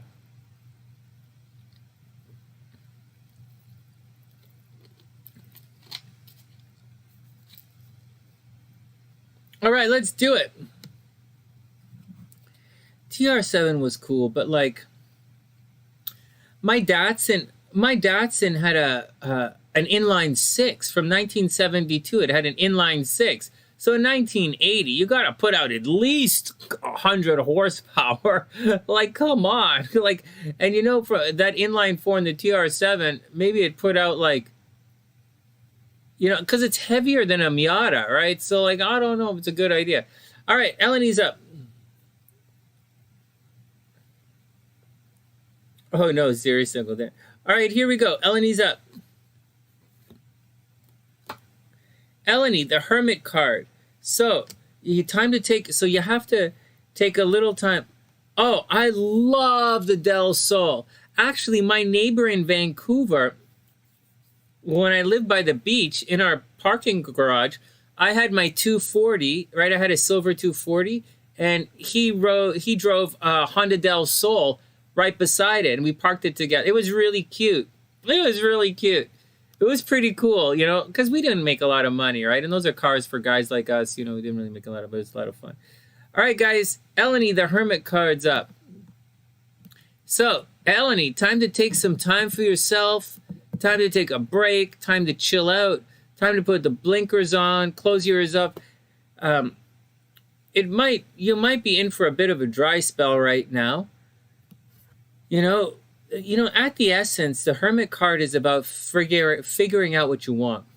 Now, this guy is sitting here in meditation, but most of the card, and oftentimes you'll see the guy in meditation, but I think in the initial Rider-Waite Tarot, the guy's walking. So the Hermit card is usually walking away, and he's holding up his lantern, and he has his dog with him. So he does have a companion in the Hermit card. So it's not like he's totally by himself, but he's walking away from his problems, and he's looking, right? His light is guiding him. He's being guided by his inspiration. It's not what this card here says, but it's what the original Rider-Waite says. So in the Hermit, you got to allow yourself to be guided, right? But you have to physically take the steps. It's what the wand is for. So physically take the steps. You know, again, the Hebrew glyph is the hand of God, is to plan it out. And, you know, it's Virgo planning, right? Analyzing, planning. But EleniG, there seemed to be something here that you might not sure of, but you got to take some time, right? Take some time away from everything and figure out what it is that you really want. Then we have the 10 of coins. This is great. The 10 of coins, Uncle Dan, yeah, it's exactly what we were. It's exactly what we were. We lived by the beach. You know, we were living by the beach. We were in a building, really, really cheap building, right? Really, really is the cheapest building in the entire West End. Like the cheapest building. Oh my God. And we had little sports cars trying to cruise around. Yeah, that's what we were. All right, EleniG. Then the 10 of coins. This means it's right side up. So you might have a legacy coming your way. EleniG, you might inherit some money. You might make some money. It looks, it's either you're thinking about how to make some money, or you're thinking about how to invest some money, or you're trying to figure everything out, right? The Hermit is figuring things out, but the 10 of coins means a legacy is on your way. The 10 of coins are the end of a journey, right? And it's kind of like you're happily ever after in whatever area it's coming. Like the 10 of cups, emotionally happy ever after. Ten of Wands is not. Ten of Wands is really negative. You're carrying too much of a burden. Or Ten of Swords, most negative card in the deck.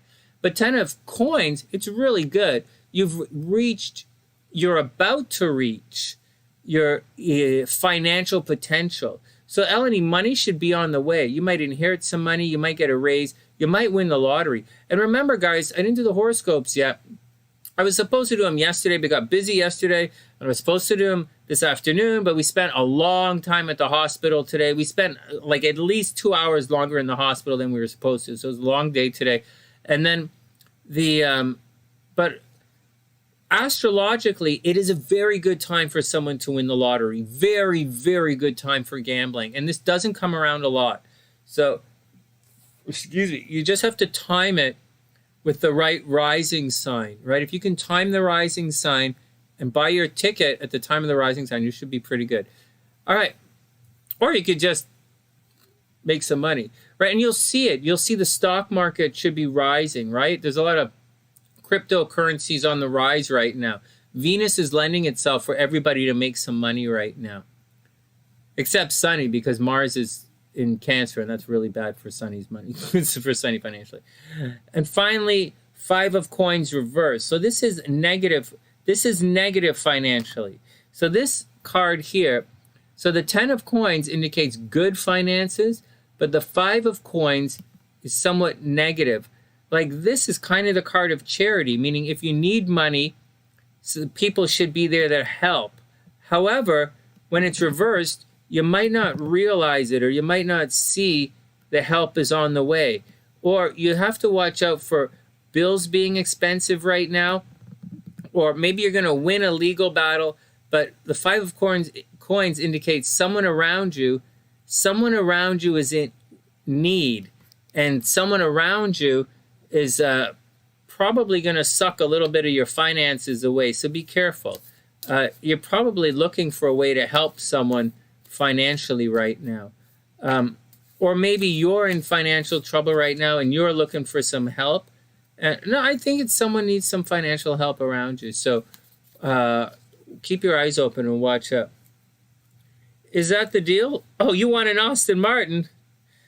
Aston Martin is a nice car, really nice. And finally, look at the bigger picture. Finally, EleniG, look at the bigger picture. All right, next. Johnny needs to make money. You quit your job. Why did you quit your job? Saggy rising. So for a Saggy rising, let's see. Are Saggies, is it money time for Saggies? Oh, that is the wrong screen. For Saggies, it's money time for, it's almost money time. Okay, guys, it's almost money time. For Saggies, yeah. Saggies. Yeah, EleniG, this is a good time for Saggy risings to go buy lottery tickets. Very, very good time. And don't put it off too long, because shortly when it's a very good time for lottery, Saggies are actually going to be lucky in love. And so if you want the money, it's lottery ticket time. It's also a really good time to get a job. But if you want the money, now's the time to get lottery tickets. All right, next.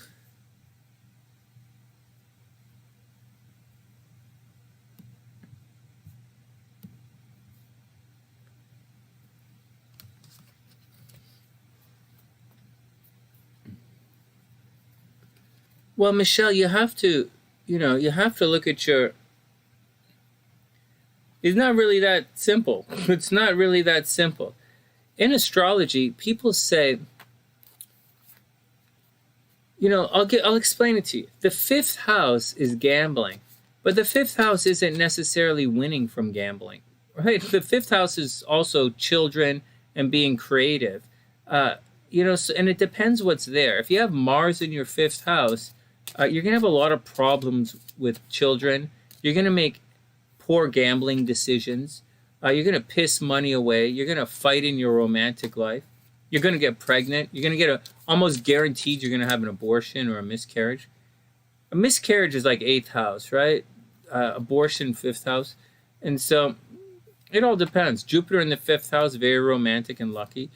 What you want to see for gambling is you want to see gambling and money from gambling. And that's usually highlighting the 5th and then some kind of attraction planet in the 6th.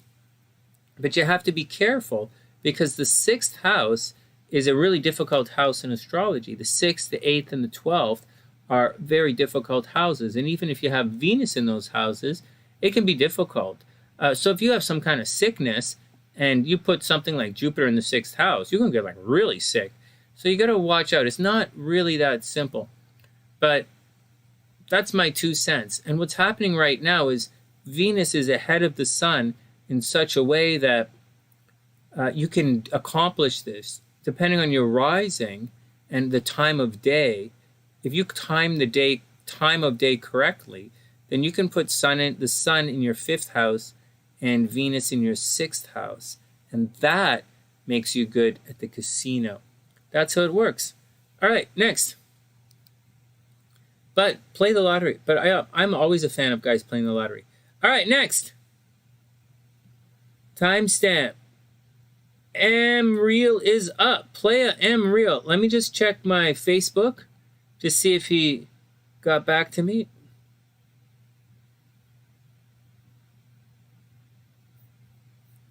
Let me put a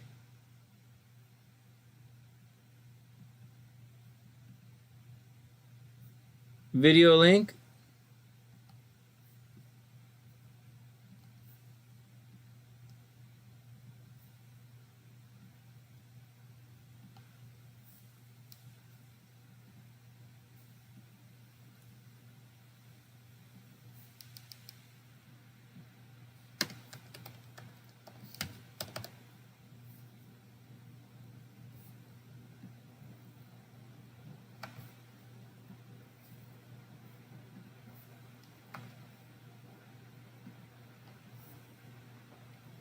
All right. Here we go. All right. MReal is up. Let's check it out. Oh, hey. So I started writing the video today. Where's Jennifer? Where are all the girls? I started writing the not Jennifer. Kristen, I started writing who's the most loyal zodiac sign. And I'll tell you guys, so there is technically an orb that indicates loyalty, technically, but not really. So it's in astrology. It's not universal throughout astrology, and not a lot of people say it, but people say that the Sun is supposed to represent loyalty, and as an extension, Leo is supposed to be loyal. However, it doesn't really work like that. Leo or the Sun is not loyal to anyone else. It doesn't work like that. Things are loyal to the Sun. Does that make sense? The Sun is what shines the light, and everything revolves around or moves towards the Sun. And so Leo is not necessarily the most loyal sign. They're the sign that everyone is supposed to be loyal towards. The reason that it doesn't make a lot of sense is when we do relationship astrology, well, everyone knows it's not Sun-Sun compatibility. The most, because when you guys ask me who the most loyal sign is, what you're really asking me is, hey, Sonny, if I sleep with this chick's sister, is she still going to date me? That's what you're really asking me. Or you're asking me, hey, Sonny, is she going to like me even though I'm like an asshole? Or like, oh, Sonny, is she going to cheat on me? That's what you're really asking me. I know what you're asking me. I'm not new at this. And so what do you think loyal means? Like, if you go on tour and is she going to be there? Like, you're not going on tour. You're like, it's like, you know, as if you go off to battle on a horse, if she's still going to be home. That's not what you're asking. You're asking if you screw around, if she's going to still be there. But I'm telling you guys, that kind of, or if you're an asshole, or if you're abusive, or if you're a dickhead, if she's still going to stick around. You're asking me if you're an asshole or abusive, if she's going to stick around, is what you're really asking me. You're not asking in those terms, but you're kind of asking that. And that's fine. But another thing you're asking is, another thing when you say, what's the most loyal sign? You're kind of asking me, is she going to cheat on you? I understand that. But cheating in a horoscope is very different than loyalty. I say it constantly. You're welcome, Rock. You're totally welcome. The cheating in a horoscope has nothing to do with loyalty. Cheating in a horoscope is cheating, like cheating. And I mean, obviously cheating is being disloyal, right? I guess for some people cheating is being disloyal. I guess by definition it's disloyal, right? But and that's what you're asking. I know that's what you're asking me. But that's not what you asked me. You asked me loyalty. And loyalty is something else. Loyalty is ride or die, right? Loyalty means ride or die. Cheating is cheating, right? Or that's different. Or like some kind of thing, or whatever kind of something. And the signs in a horoscope for ride or die are very different from the signs of cheating. And so, which are different than the signs of abuse. So that's the thing. So you're going to see the,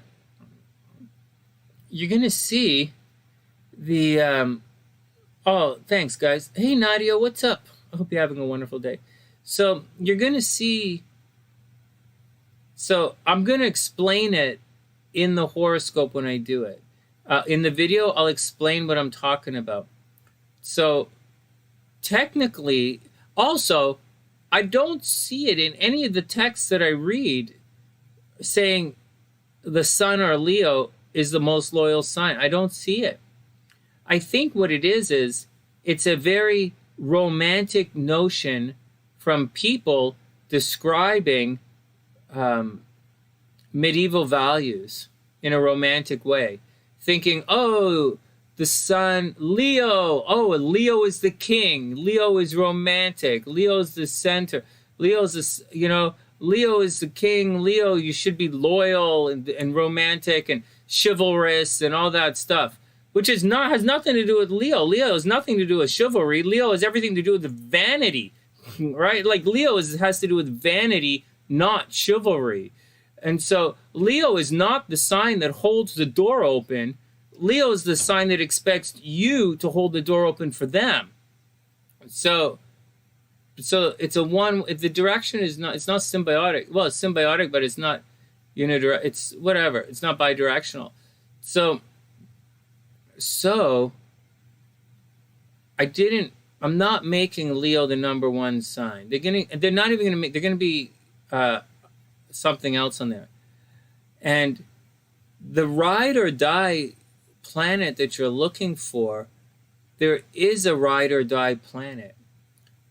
But the sign that is represented by this planet is one of the flakiest signs of the Zodiac. They're like never there. They like never have your back. Like never. Like if you're about to ride into battle, first they're late for everything. So I'm not telling you this sign, but they're late for everything. They're never there. They're like, when you go to asking them a question, they like go, and so like, well, they're like, they always stop you when it's time to do something, and they're freaking slow. But nevertheless, they're the sign that takes one of the most amount of abuse in the entire zodiac, right? And their planet is what you're looking for in astrology. You know, that planet is, we're going to do relationship astrology in a couple of minutes. And that's the planet I always start with. And I always say, and it's not Chiron, that's Magi astrology. I always say this is the one you need in a relationship for a commitment relationship. It's what you look for, and it's what I look for when I do my astrology. So that's the one that's going to rank number 1. Now, having said all of that, I listened to what you guys said. It's too bad Kristen is not here. Hey, Be Back, what's up? Why do you change your name to Be Back? What? All right. Yeah, seriously, Cancer, Leo, cusp. That's it. But there's more. There are 2 major axes here, and so it has to go. You have to dig a little deeper, because the Taurus-Scorpio axis is the axis of being very possessive, and Scorpio is notorious for being one of the most loyal signs of the zodiac, by far and away, one of the most loyal signs. But there's a reason for it, and it's not because of Pluto, obviously. It's definitely not because of Mars, because Aries is clearly not one of the most loyal signs of the zodiac. They're the most divorced signs of the zodiac. They're like clearly not loyal at all. And so, but there's an axis there where Taurus and Scorpio are, they're very loyal. You know, they don't like to let go. And you see, the ride or die guys are there. And one is the sign of possession, right? Scorpio, Taurus. And the other axis is the axis of doing things for other people. It's the Virgo Pisces axis. And I was reading, as I read the BeDay Book, I was reading Erica's birthday, right? For you guys out of the BeDay Book. And Erica's day of birth is a day of undying loyalty. So what the fuck do you want me to say? The book, the freaking textbook says Pisces is but Pisces is by far and away one of the biggest flake signs of the zodiac. You know, and then we get Libra. You know, Libra is one of the most loyal signs of the zodiac, unless you kick them out. And then they're like there are some very clear ride or die signs. Like Scorpio's a ride or die sign, right? They mostly die, but they'll take a ride too. Libra is a ride or die sign. They will go. They will naked bungee jump with you. They like Leo is not a ride or die sign. They're going anyways, right? They want you to go with them. Pisces is a ride or die sign. They're like, believe it or not, they're like the biggest flakes of the zodiac, but they're ride or die. Cancer is a ride or die sign. Cancers don't let go. That's why if you get a Cancer who's been divorced, or if you're the jealous type, you better not date a Cancer who's been married before, so you're not going to let go. And so, or, you know, who else is a ride or die sign? Taurus doesn't like to let go. They're ride or die. I don't know, Taurus goes down the list, right? Because Venus is a little lazy. So it's not that easy. This one is pretty difficult. Oh, ecstasy. Oh, I get it, Viva. I get it. I'm really slow on the phonetics. I'm really slow on the reading. I'm really slow on the reading. It's really funny. Anyways, it's great to see you, B. All right. Well, there you go. Capricorn, right? There you go. And I didn't even mention Capricorn. Which is an unbelievably loyal sign, right? Capricorn is ruled by Saturn. Saturn doesn't like to let go. Saturn is controlling. So does Capricorn make the list? You know, are they top 5? Are Because, guys, if I'm going to knock Leo off the list, right, if Leo gets knocked off the list, who's Capricorn going to replace? Capricorn might replace Virgo, but Virgo is the sign of service. It is the sign of working with... Plus, there's more to it. I haven't explained it to you guys good. I haven't explained it to you guys astrologically, but the zodiac is split in half. And one side is me, and the other side is we. And the we guys are the ride or die guys. The me guys are the possessive guys. So the we guys are Scorpio, Libra, Virgo. Right? These are the we guys. The me guys, Aries, Taurus, Pisces, right? So anyways, I'm going to be spending a lot of time in the hospital on Friday writing this one out. But that's where I am right now. Leo didn't make the list, and the sun represents loyalty to a couple of writers. So this is real. So this is tricky. There's a lot more to it. Yeah, see, EleniG, Libra. Libra is a we sign, right? Libra is ride or die. Libra does not want to break up.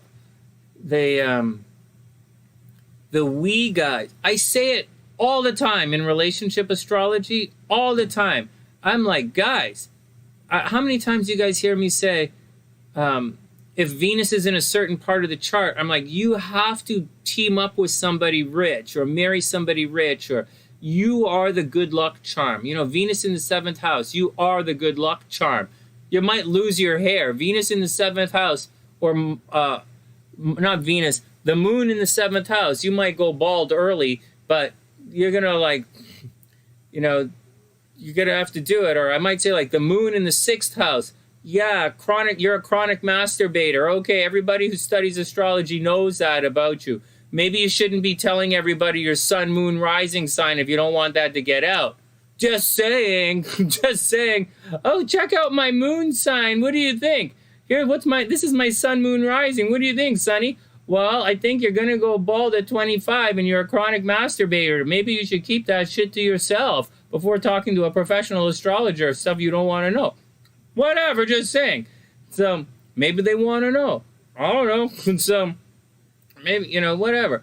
So maybe the sun's in the 8th house. Maybe you attract death. I don't know. And so anyways, what I'm saying is those guys on the we side are ride or die guys. The guys on the me side are a little bit selfish. Taurus, my money.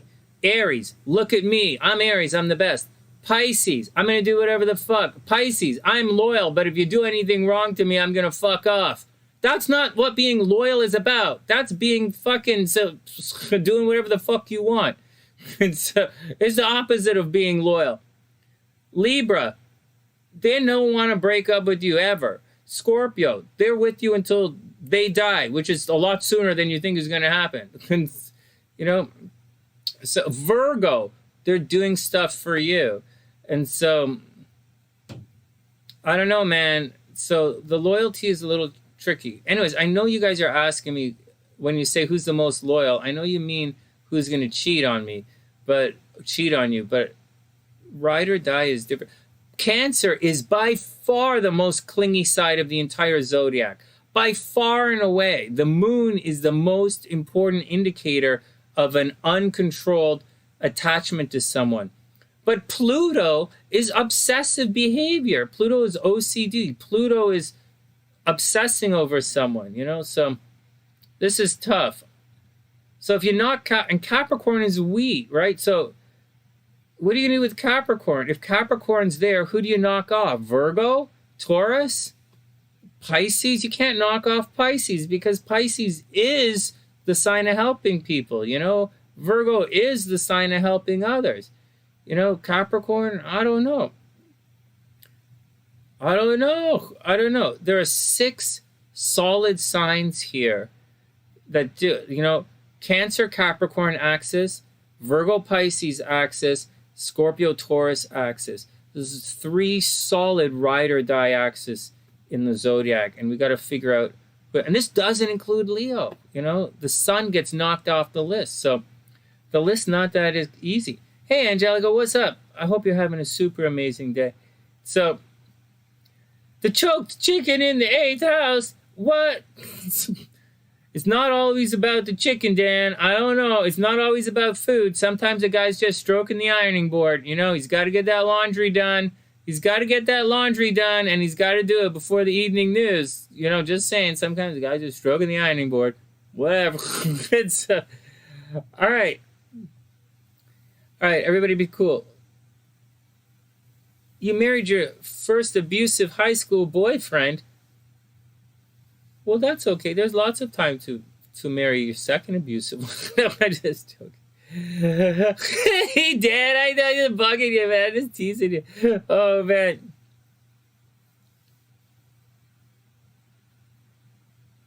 Well, there you go, Jackie. Yeah. Yeah, Libra, Scorpio. You attract Cancers, right? Yeah, Cancers. But Cancers, you know, if you're a social Scorpio, you gotta be. You'll take Cancer out, right? Cancer, it gets them out of their shell. It gets them out of their house. It's a good thing to take Cancer out every once in a while. They can't stay home all the time. It's not healthy. Even for Cancers, it's not healthy to stay inside at home all the time. You got to take them out every once in a while. Make it safe for them and take them out. You're divorced now. Hold on a second. My phone was just beeping there. Hey, Angelica, everything is super cool. I'm going to take one break, and then we're going to get down to the charts.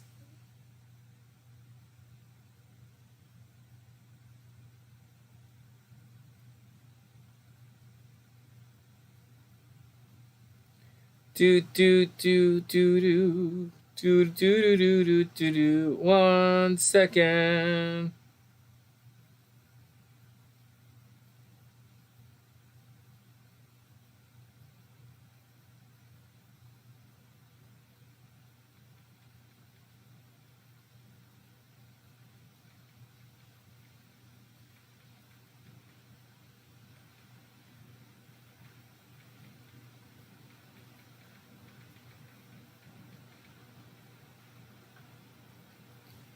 All right, 1 second.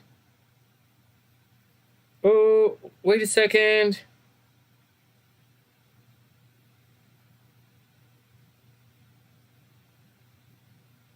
You got it. You got it. Mashallah, I got your email. Let me see what else is here. Who did I miss? I have Marissa, Mashallah, junk mail, and I have to do. Are you taking? All right, you guys taking off? All right, guys, have a wonderful night. Sweet dreams, Jackie. I know it's late. It's late here. I take these naps in the afternoon. My days are incredibly busy and stressful. I'm going to be back in 2 minutes. Everybody take a chill. And when I get back, we're going to start with the tarot readings. Not the tarot readings. We're going to do the astrology readings. MReal is up. And then Marissa and then Mashallah, we're going to do some tarot and look at her compatibility a little more. Anyways, I'm glad we talked about that. It's a tricky one. I'm just giving my justification to the whole thing. And I'm glad I'm talking with you guys again. Capricorn, who are we going to knock off the list? Are we really going to knock off the most possessive sign of the Zodiac, Taurus? Seriously. We're going to knock off Virgo, the sign of service?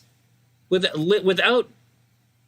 Virgo is literally the sign that does things for other people. Like, literally. That's what the 6th house is.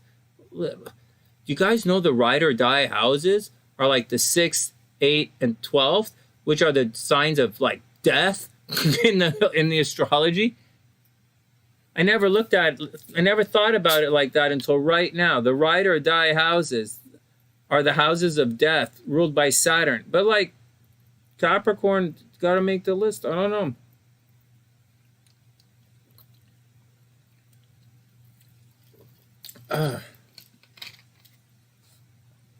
I know, Marissa, seriously. You know, seriously, Uncle Dan, Virgos are loyal. No, Denise, Capricorns are extremely loyal.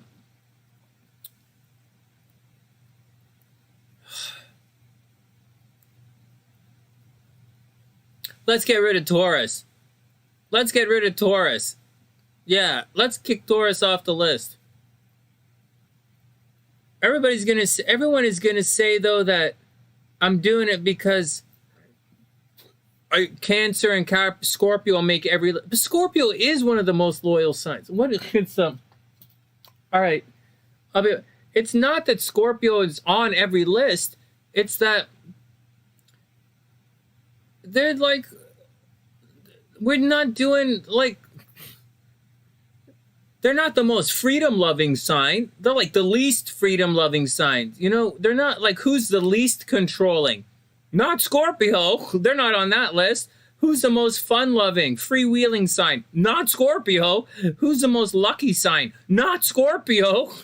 Who's the most likely to go, most social? Not Scorpio. Who's the most likely to, I don't like there's so much that Scorpio doesn't do. Like, most likely to go outside during the day. Not Scorpio. Like, I could do a list. Who's the most likely sign to go outside during the day? Not Scorpio. Who's the most likely to not push someone into traffic? Not Scorpio. Who's like, they'd rank like third on that list behind Aries and maybe a pissed off Virgo and Pisces. They're like fourth on the list. Who's the most likely to cry at a funeral? Not Scorpio. No, least likely to cry at a funeral. Who's the most likely to be the center of attention when you walk into a room? Not Scorpio. I don't know. We don't do those lists. We do lists like, who's the biggest asshole? Scorpio's obviously on that list. Who's the most who's gonna, like, what the fuck? So, all right, give me a sec. I'll be back in a sec. Taurus, you see, the thing with Taurus is not as loyal as you think. Taurus is stubborn. And Taurus is, let's just look at something very blunt. Scorpio moons are cool. I have a Scorpio moon. Let's just look at Taurus very bluntly for a second here. Taurus is Venus energy is lazy. And that's what it is. If you have too much Venus in your chart, you're lazy. If you have too many trines to Venus, you're lazy. And so you're unmotivated. And Taurus very much does whatever they want. And they tend to want status quo. They want things their way. So when a Taurus decides to possess you, because that's what they decide, then they want to keep you. But when they want to discard you, they'll discard you. And they don't care, right? They're stubborn. They can be vindictive, especially in early Taurus. They can be very vindictive. They can be very uncaring. And Taurus isn't a your needs kind of sign. Loyalty isn't about taking care of your stuff, right? Taurus is the number one sign of taking care of your stuff. Number one. But ride or die isn't about taking care of your things. Ride or die is about doing what the other person wants to do, whether you want to do it or not. That's loyalty. And for the most part, that's not Taurus. Taurus is a control freak sign. And to an extent, Capricorn's a control freak sign. Virgo is definitely along for the ride. Scorpio is definitely along for the ride. Scorpio rules your stuff, right? So that's why the we guys, on the we side of the zodiac, the we guys are ride or die guys. They're doing it for you. That's why the problem with Pisces, I spit on myself. Pisces is not doing it for you. Pisces is doing it because there's free booze, or there's drugs there or something, all right? And so that's the thing, because the me guys, Pisces, Aries, and Taurus, they're there as long as it suits their interest. That's the difference. Do you guys see what I'm saying? The difference, so Pisces, yeah, they're loyal, but it has to suit their interests. See, for the me guys, if something nicer comes along, they'll jump ship. But for the we guys, the Scorpios, the Libras, the Virgos, they're sticking with you even if something nicer comes along. And that's the difference between loyalty and, you know, it's subtle, but, you know, we have some serious signs on here. Jonna, that's all right. Yeah, Boaz, I like Taurus. I like Taurus a lot. I'll tell you guys a secret about astrology. It's not what you think. It's textbook here. Venus in the first house makes someone really pretty unless, guys with me on this? Venus in the first, so be very careful when you read Instagram or Twitter astrology or Facebook bullshit. Venus in the first house makes someone very attractive unless Venus is in Libra or Taurus, and then those guys are going to be fugs. And I'm serious. No offense. I don't have Venus in my first house. I don't give a shit. But I'm just saying, Venus in the first house is visually pleasing. They're aesthetically pleasing unless Venus is in its home sign of Libra or Taurus, and then those guys tend to be a little fugly. So just, I would say heads up, but that's more like ass up. You know, just be careful what you read in astrology. And so your stepdad and your sister are both Pisces. Yeah, well, so it's interesting. That's interesting. You should have a look. Have a look at what's going on. Libra's beauty does not come from being pretty. That's just foolish to think. Libra's beauty comes from, and same with Taurus. Taurus and Libra, those are the two most beautiful signs on the inside. By far. By far. I'm a double Scorpio. My insides are black as ass, man. I like theirs. I'm so dark on the inside, they use me to like fucking cast shade at night. So, but Libra is like a beautiful person. You know, SLC has a Libra moon. She's a beautiful person. You know, she's also really pretty. But like, you know, Taurus, this is a beautiful person. And so it's on, their beauty shines from within, and you can't, they're just nice people to be around, you know? And so that's the deal. That's the deal, you know? Whatever. You guys are interested in whatever. So, whatever. Guys, be interested in whatever you're interested in. I'll be back in a sec. Everybody take it chill. And then, okay, let's start reading some of the cards. I'll show you guys. Let's start off with one of the cards. Pisces moon is deep and sexy. Boaz, keep it together. Keep it together. I can hear the Velcro in. If you're going to talk like that, maybe you shouldn't be wearing those Velcro panties, man. I hear a little rip going on. Ooh. Someone is not going to be able to leave the pool anytime soon. All right, let's look at Real's cards, his astrology. Oh, man, I just goofed off for half an hour there. What the frig? I could have read 2 charts there. Marissa and Real are so patient. All right, let me...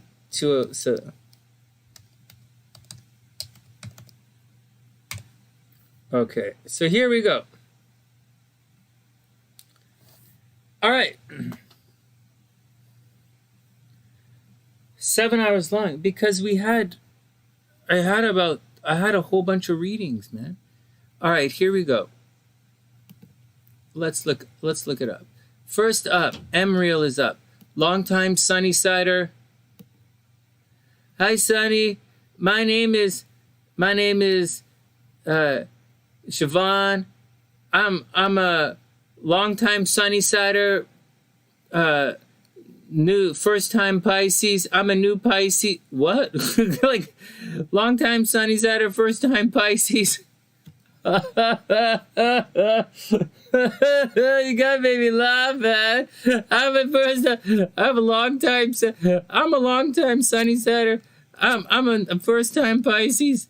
What the hell does that mean? It means, well, Sonny, you're just saying. I'm a born-again Pisces. What were you before? Oh, I was a Pisces before, but I'm just born again. All right, everybody calm down. Oh, msshalea, you taking off? Okay. All right, no problem. I'll send you an email and we'll set it all up. Have a wonderful, wonderful night. 12-step Pisces. Are you taking it? Okay. Okay. I was goofing off tonight. Hey, Mary, what's up? Sorry, msshalea. I was going to do all your stuff, but I was been goofing off for the last half hour. Have a wonderful night. I'll message you shortly. Okay, here we go.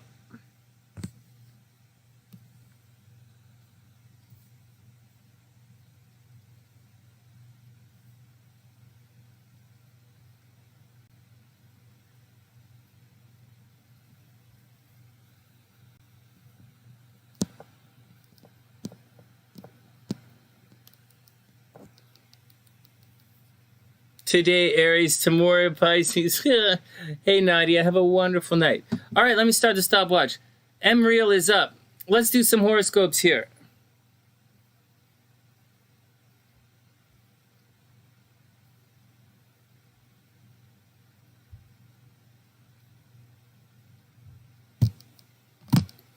All right, first up, MReal is a Taurus Saggy rising. Hey, that's cool. That's cool. He also has the sun in the 5th house. So this is a very romantic Taurus. Plus, the sun rules the 5th house. The sun is good in the 5th house. And so,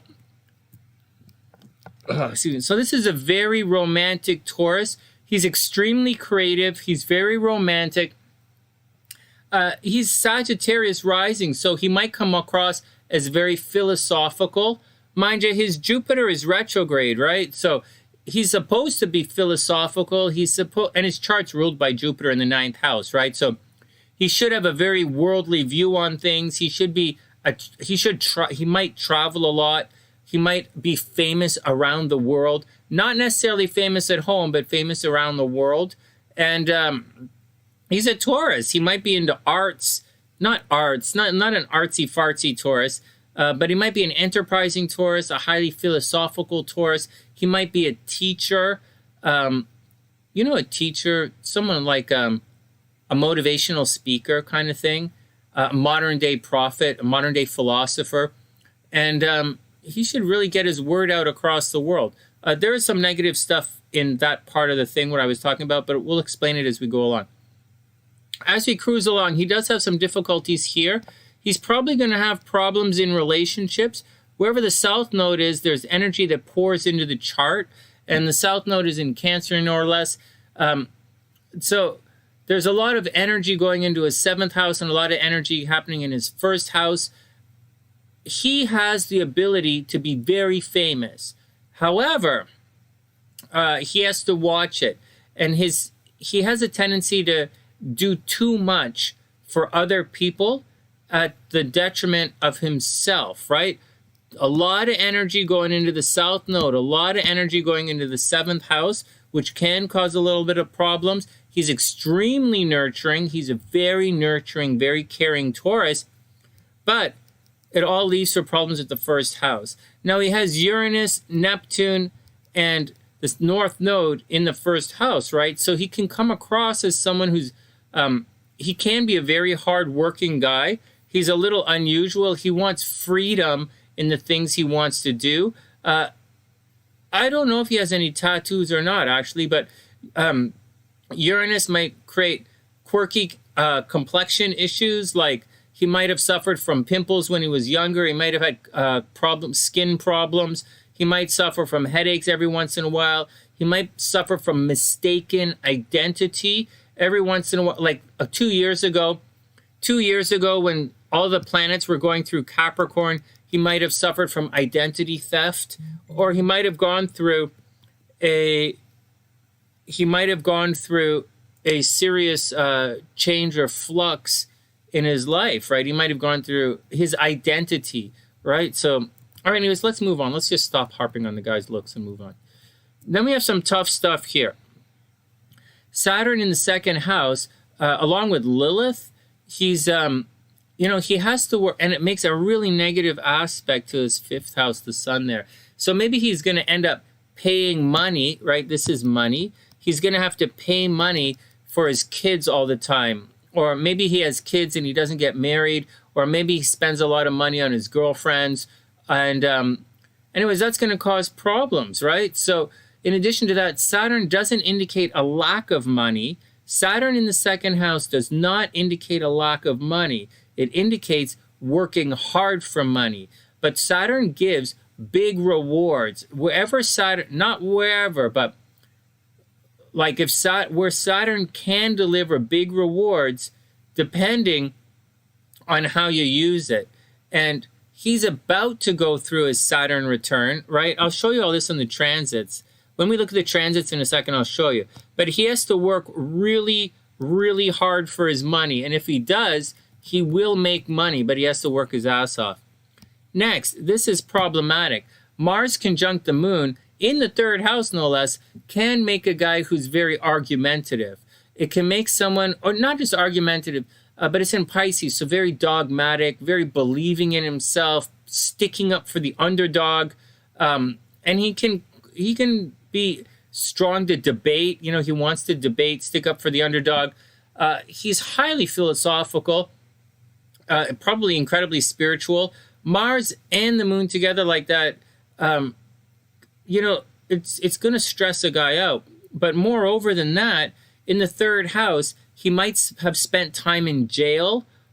He's always really busy. He's always got his moving around, always doing something, maybe talking to people all the time. He might spend a lot of time arguing with his brothers and sisters or arguing with his close friends. And again, it's highly possible that he spent time in jail or he's been in some really bad traffic accidents at this time. Also, he's probably very good at computers and communicating, or maybe on social media if he wants. You see up here, it does make a really harmonious aspect to the 11th house and social media, groups of people, but Pluto indicates big change. And right, so I don't know, I do know. I'm saying he might have been in situations where he's had his friends die on him. Quite seriously, he's probably been in a situation where he's had his friends die, and it was a very difficult situation for him. And or his brothers and sisters died, or people like his friends died. All right, next, fourth house here. The Venus is in the fourth house, so he obviously loves his mom, right? Mercury's here. Home life is very important to him. Home, family, very important. It resonates quite well with him. He should make his money from home. He's a very competitive lover, just letting you know, right? His brain is very competitive. He's obviously a brainer. And he should make his money from home. He could make his money in real estate. He could make his money as an athlete. He can make his money as an agent helping other people. He can make his money very competitively. All Aries themes. He could own his own business, easily own his own business.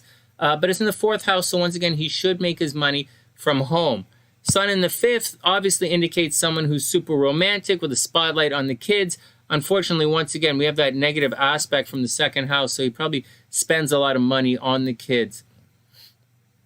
Actually, the sun in the fifth, the sun in the fifth causes problems. Sometimes the sun in the fifth doesn't have kids. Well, the guy's going to have kids. It can mean fighting with your brothers and sisters. It can mean problems with the in-laws. It can mean not happy with the family. It also can mean problems dating. Sun in the fifth Sun in the 5th can cause some problems, but he's probably okay. It's just expensive. Whatever's there is expensive. Relationships, a little out of control. He puts a lot of effort into relationships, and it's not always reciprocated. Chiron in the 8th house with the vertex, no less. You're going to have to watch out for... Again, I think MWIReal's been around. I think he's been around people who die. I think he's around a lot of death in his lifetime. And I think he's... I think it's affected him. I think Chiron in the 8th house, I think he might have some kind of like blood disease or some kind of thing where it's in Leo, right? Maybe he has a heart murmur, or he has to watch his heart or his breathing. Maybe it's in fire. He has to watch out for fires in his lifetime. And something about that, like he might have an ongoing sickness that the doctors can't figure out what it is. I think that's the situation. Like something like that, he has to watch out. Jupiter in the 9th house. I know it's retrograde, but Jupiter loves it in the 9th house. He should be very worldly, very expansive thinker. He can be a very critical thinker. And once again, Pluto in the 11th house, death of friends.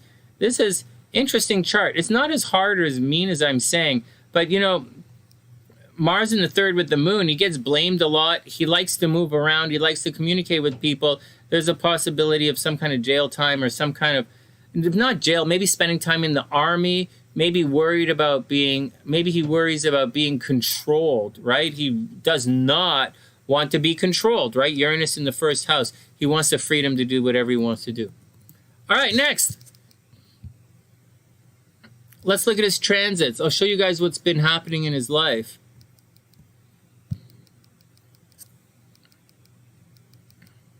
See this? He's going through his Saturn return right now, but not, it's going to go through it for the rest of the year. Whoops.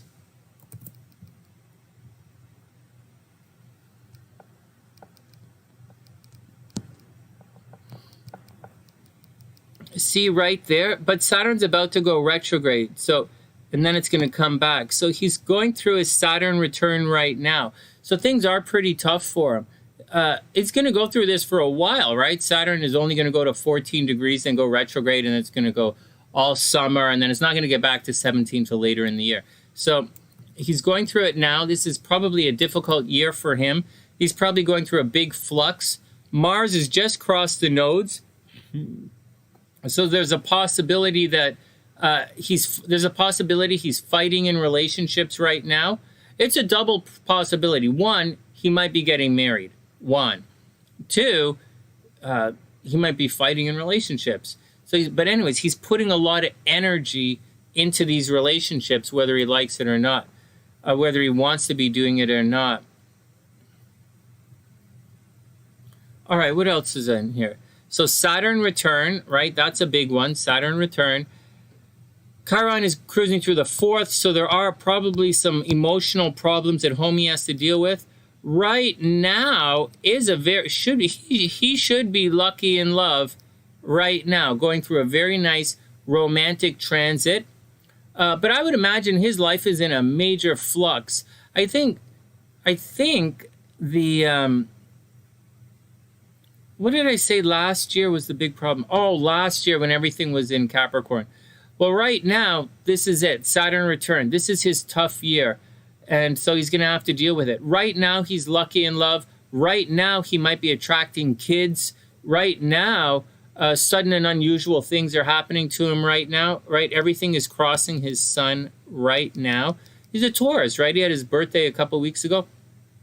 And so that's the deal. If there was anything that I would really advise for him, if there was one thing I would majorly advise is, one, watch your money because things are getting expensive right now.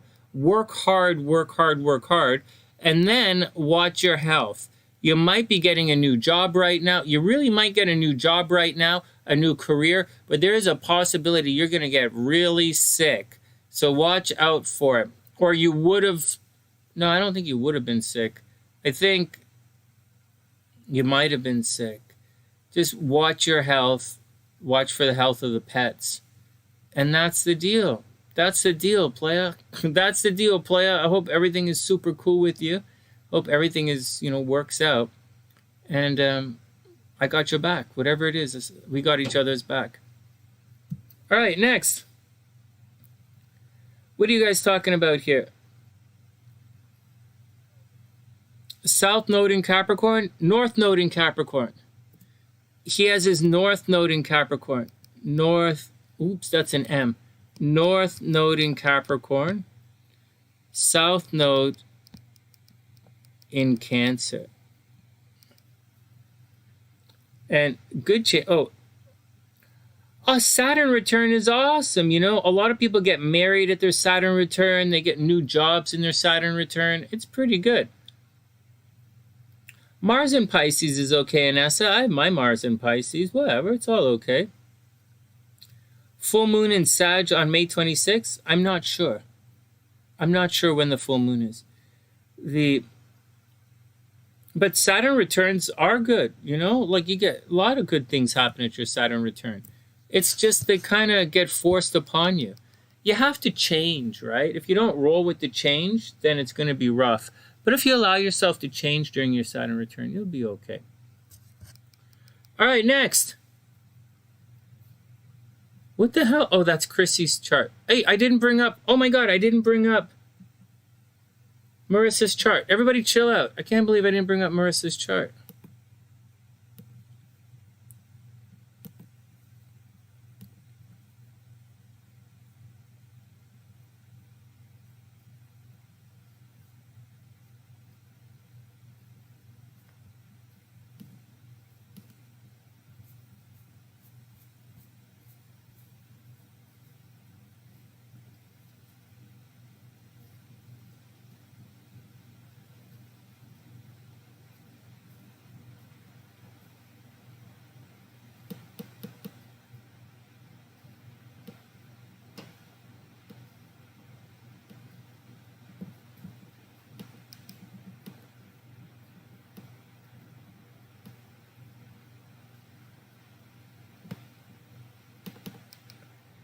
I got you, Marissa.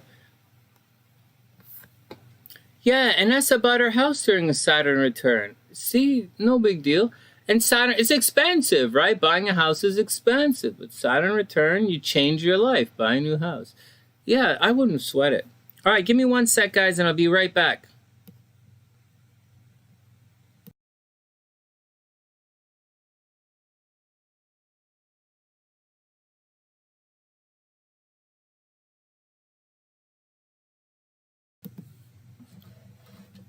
It's for those who don't know me. For those who know me, you never would have seen me wearing this kind of stuff in Chicago. I'm wearing yoga pants now. Or not Chicago, in Vancouver. I used to always wear dress pants. But now that I've spent a year living in Chicago and I'm back here, I'm wearing yoga clothes all the time. All I'm wearing inside the house are yoga clothes. For the longest time, all I used to wear is dress pants, and now I'm wearing yoga clothes. It's hilarious. All right, back in a sec.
Hey guys, check this out. You guys want to know something neat?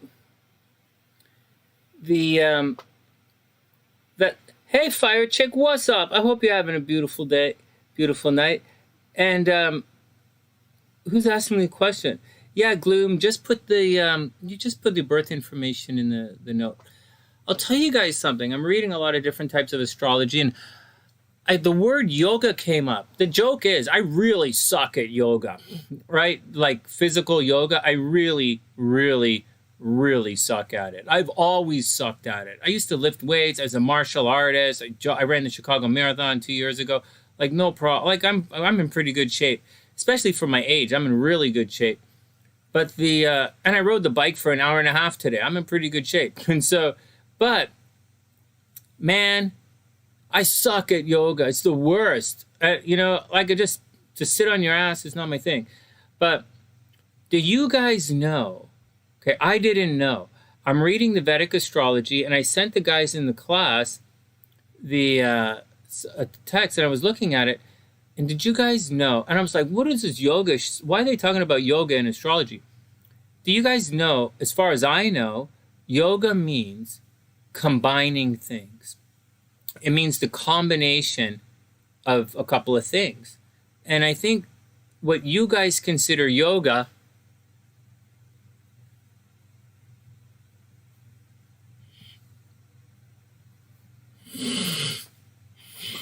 right? What you guys consider yoga is the combination of mind and body. And actually, yoga experts I talk to say that the purpose of physical yoga you guys do is to prepare the body for meditation. And it works. It really works.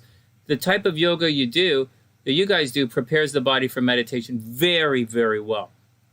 And so yoga is the combination of a couple of things. So when you guys just study with me in the handouts, when you see the yoga is this, what I think they mean, and I could be wrong, but what I think it means is the combination of planets. That's what they mean by the yoga. So if they're looking for the yoga for good health, is the combination of planets for that particular thing. And that's what I think it means. Just an interesting thing. Hey Divine, what's up? And so you can meditate standing. No, I know. So Monkeys wants to know, can astrology show where the Saturn return changes will happen?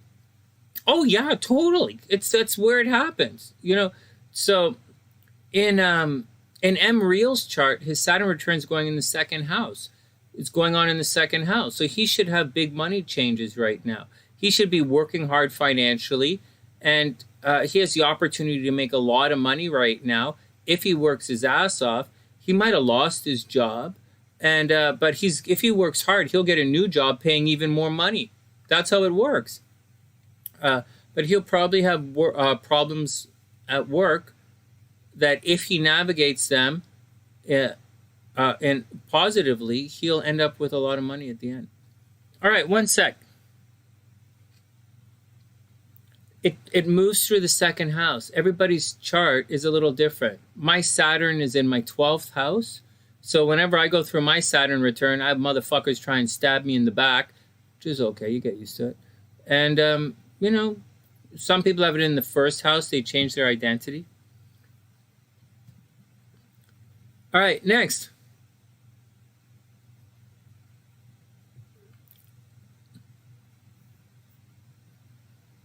Oh, yeah. Oh, no. Of course, Marissa, of course. Okay, next. I have to add someone to the list, right? We're adding people to the list. One sec. Then Marissa is up. But Marissa, you are absolutely correct. But to the average person, that's not what but you're right. You're absolutely correct. All right, let's move on. Marissa is up in one sec. I'm just going to type in Gloom's digits, or put Gloom on the list, and then we'll get down to it.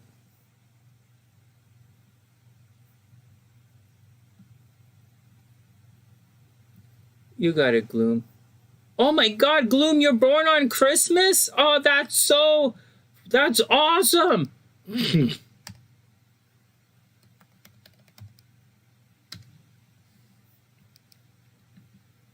All right, Marissa's up. Let's do it. Marissa, 235.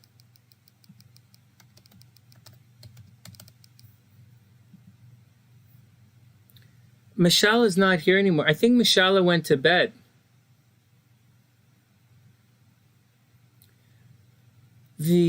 Michelle went to bed, so we're gonna save. I'm gonna send her an email, and we'll talk about it probably tomorrow when we're back. I teach SunnySide Astrology, and on SunnySide Astrology, I combine different types of astrology in my astrology class. So we do a lot of, in level one is all about planets in the houses. And we look at Magi astrology when we study that in level 1. We look at Western astrology, we look at Magi astrology, and we start to apply some Vedic aspects to Western astrology in level 1. Then level 2, we specialize in planet-to-planet aspects, because astrology is really planet-to-planet aspects, right? That's why it doesn't really matter if you use sidereal or tropical. Like, it does matter. Sidereal or tropical does matter, but it's only about 20% of astrology. Like a good solid 70% of astrology is planet-to-planet aspects. And so we focus on SunnySide astrology, on my type of astrology when we do it. So no, I do not teach traditional Vedic astrology. Yes, I apply a lot of Vedic astrology techniques to SunnySide astrology. It's the reason the SunnySide is so accurate, right? But whatever, you guys do whatever you want. All right, Marissa's up.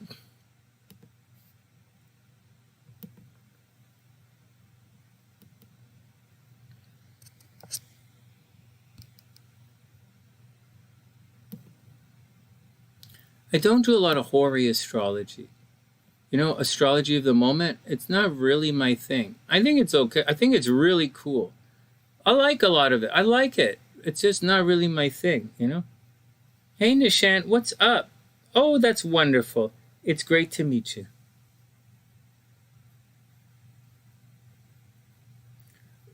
We get a lot of people from India hanging out here at nighttime. No problemo. It's ongoing. It's drop in. We do it in modules. So you see, I understand that people are adults and they can't attend all of the classes. And so I don't punish you for it. It's a monthly fee of $45. What I'll do is soon, whenever I get off my ass and I set up the YouTube membership stuff, I'll make the top tier YouTube membership open to people who want to come to the class. And right now, it's $45 a month, and you can level 2 people can go to level 1 and level 2, but level 1 can only go to level 1 because they'll just be lost in level 2. Last week we did in level 1, we did what's called dispositor chains.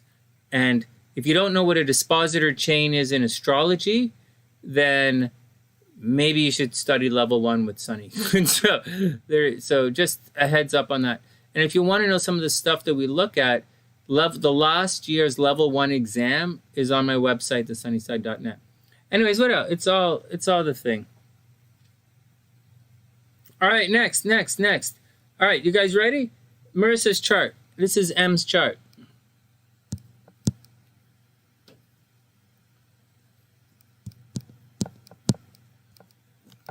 Marissa's a longtime SunnySider, guys. For those who don't know, she's been here for years. All right.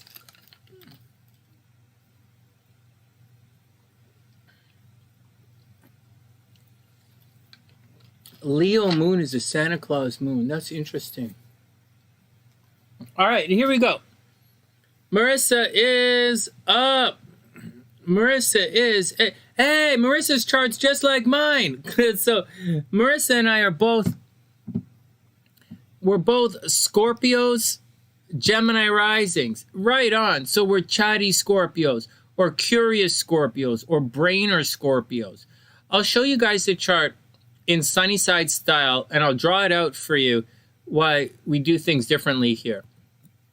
So first off, before I do that, she's right on the cusp of Scorpio and Libra. So she's going to have a lot of Libra in her chart.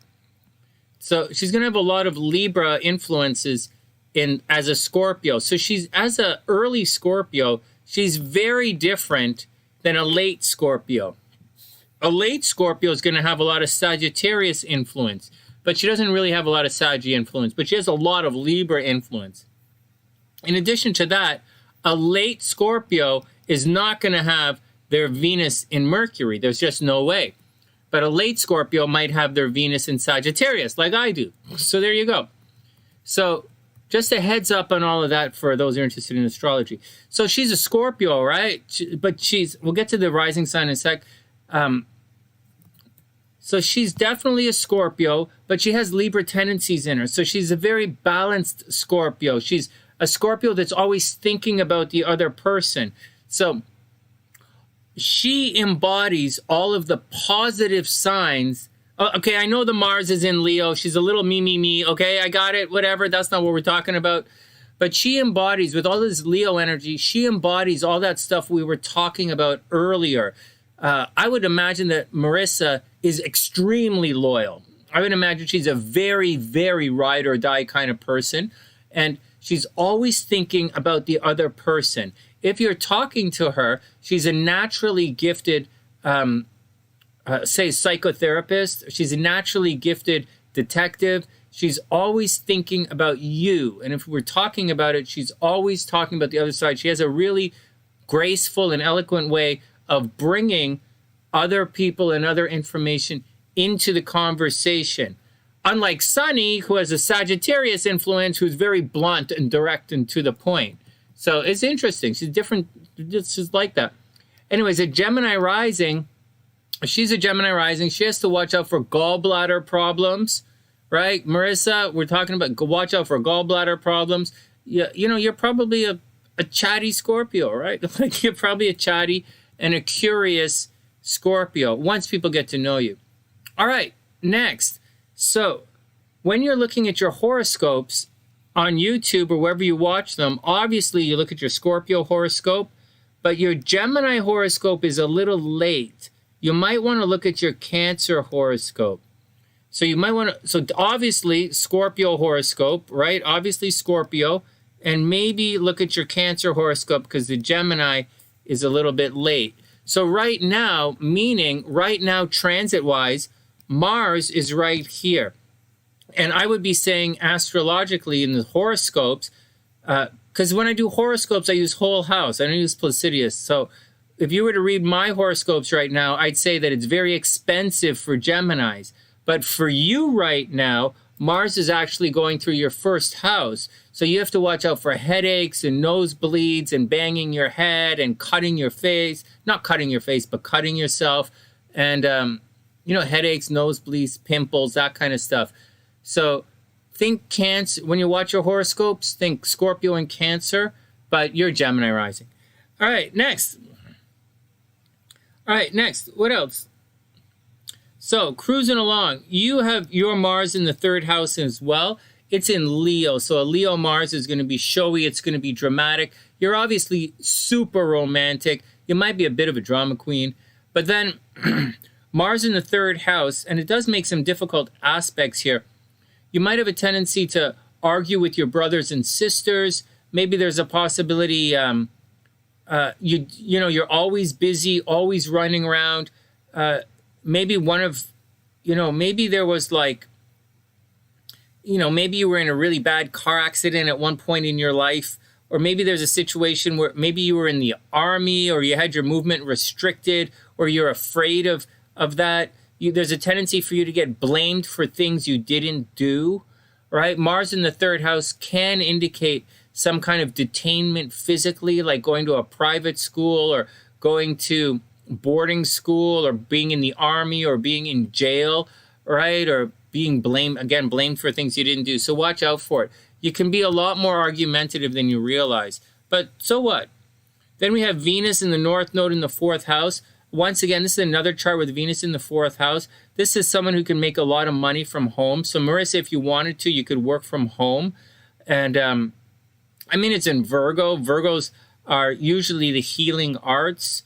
Also, it's detail. You're probably very detail-oriented. You're probably very health-conscious. But you could make a lot of money from home if you wanted. Or money in real estate. Or you could make some money. Or you might inherit a lot of money. You should inherit some money, right? You should have a legacy come your way. All of this in the 5th house highlights children. Maybe you work with children from home. Maybe the spotlight is on kids. Once again, the sun in the 5th house. You know, maybe you argue with your in-laws. Maybe you do fight with your parents. Maybe you do have problems with your relatives. But anyways, with Mercury here, with Mercury and the sun both in the 5th house, the spotlight is on children and it's on creativity. Maybe you want to be in the entertainment industry. Now with Chiron here, I gotta say, this is going to cause a problem with children. Maybe you're going to have an accidental pregnancy at one point in your life.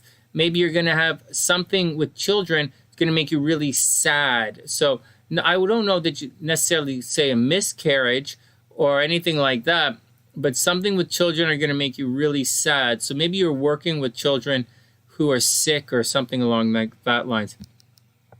Pluto in the 6th house, you should, and especially making this aspect to Saturn. You guys know that Pluto-Saturn aspects, no matter if they're good or bad or difficult aspects. So you're going to have to absolutely watch your health. Maybe you have some kind of, just watch your health for your entire life. Watch your health. Maybe you have some kind of blood disorder or something that you have to always watch out for. Jupiter in the 7th, well, we all know that means multiple marriages. So watch out for it. You know, why? What it is? What are you guys talking about?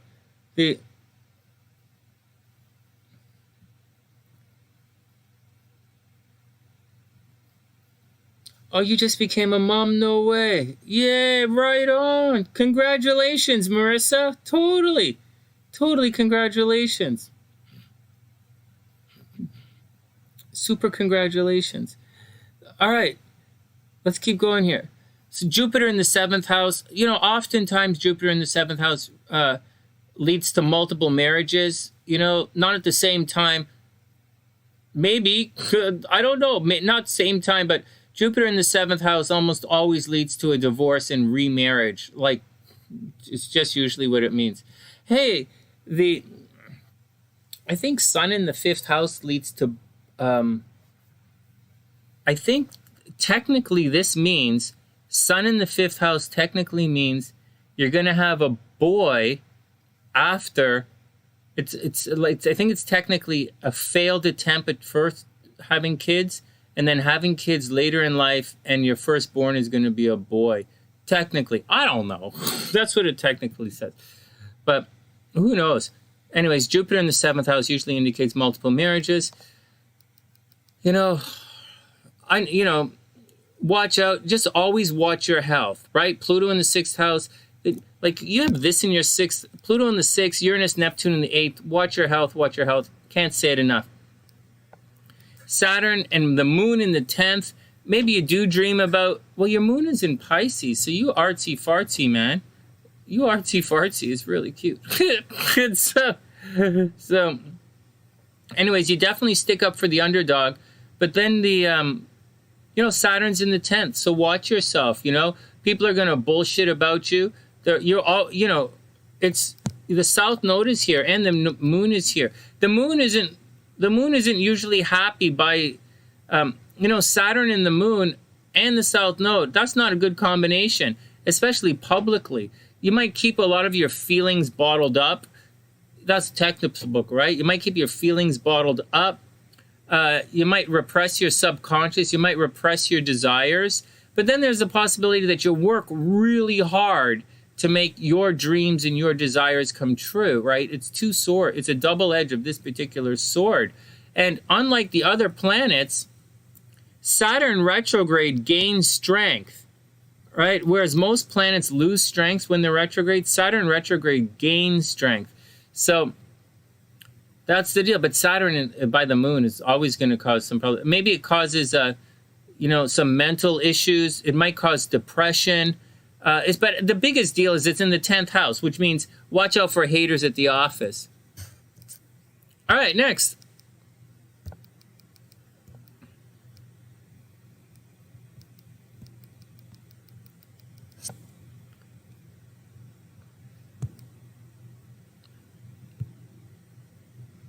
So right now, well, you're going through a change in life. Let's see what's going on with you.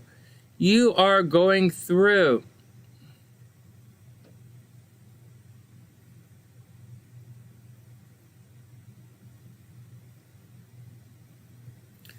so watch out. What's going on?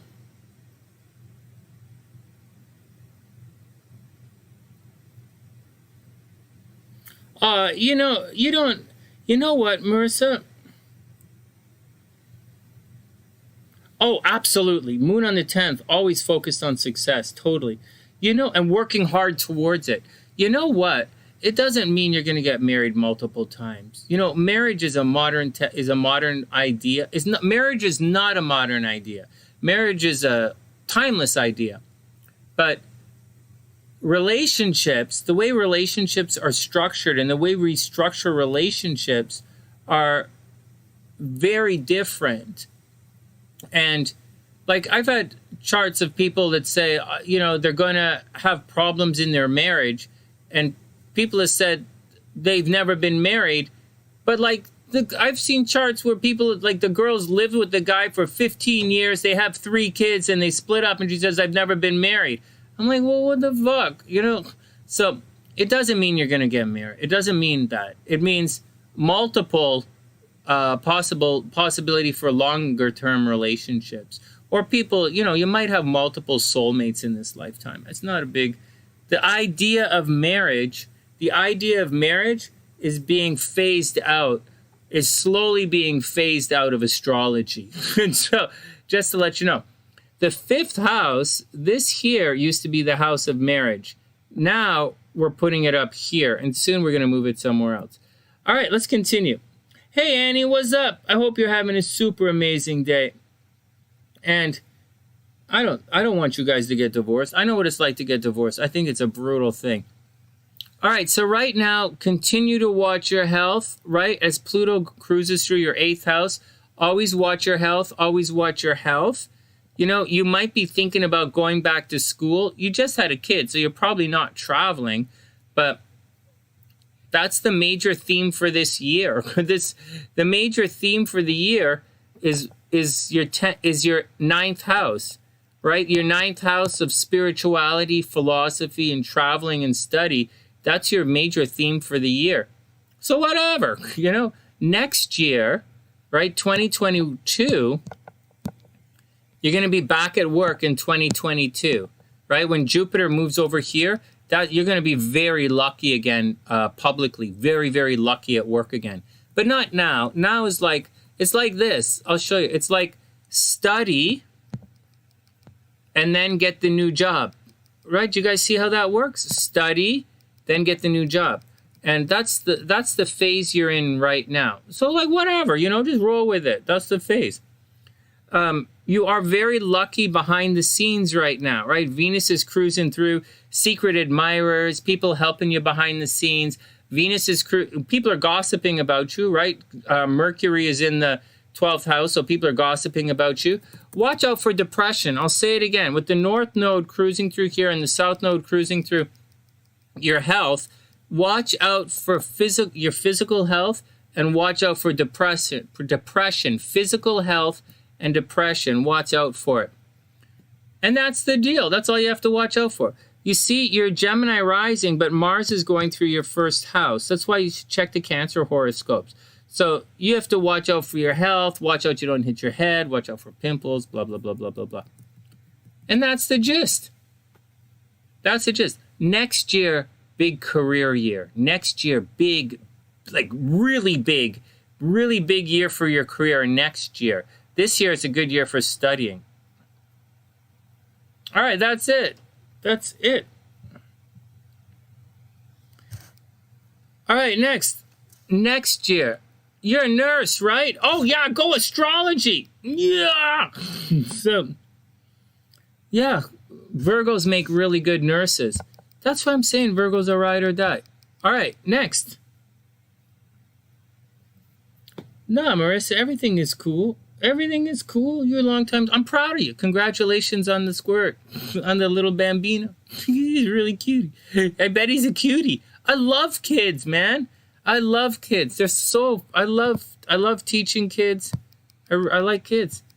All right, next. This year study. Next year back to work. You're gonna do well at work next year. You got it, Lisa. Readings are $25. Little mini readings are $25, and all you got to do is hit the PayPal and put everything in. Next up is Gloom. Give me a second here, guys. I have to type in Gloom's information.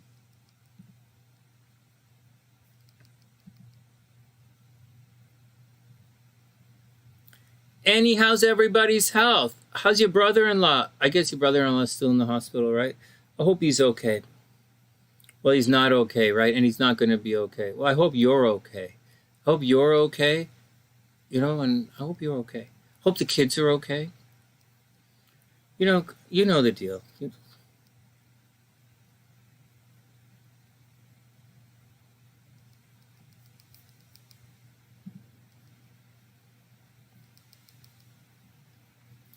The list is oh, you're welcome. Come on, Denise. You're part of the team. The list is one person long. Gloom is the next guy on the list, and then whoever's next. There's no one else on the list. But Gloom, I need your first name. What did you say your first? I'll just type in Gloom. Whatever. No, I can't type in Gloom. I won't be able to find it. Oh, Gloom's Doom. I won't be able to find it when we go look for it on the chart. All right, guys, give me 1 sec.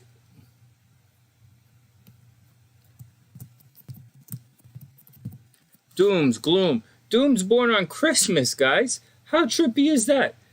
December 25th. Oh, you had to figure that one out, Sonny? Yeah, I had to figure it out. December 25th, 1998, 2:50 a.m. December 5th, 98, 2:50 a.m. in Monterrey, Mexico.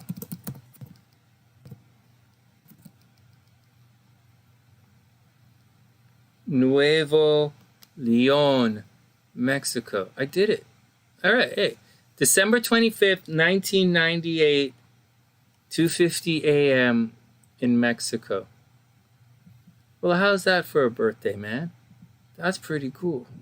That's pretty cool. Well, I think it's cool. I don't know that anyone else even gives a shit, but I think that's pretty neat. Okay, so whatever. You know what I'm like. All right, next. It sucks. Hey, Denise, check it out. Hey, I'm going to tell you about the long sleeve shirts. No, Gloom, it's okay. Don't put your real name in. It's fine. Oh, let me tell you guys what happened with the long sleeve shirt. So,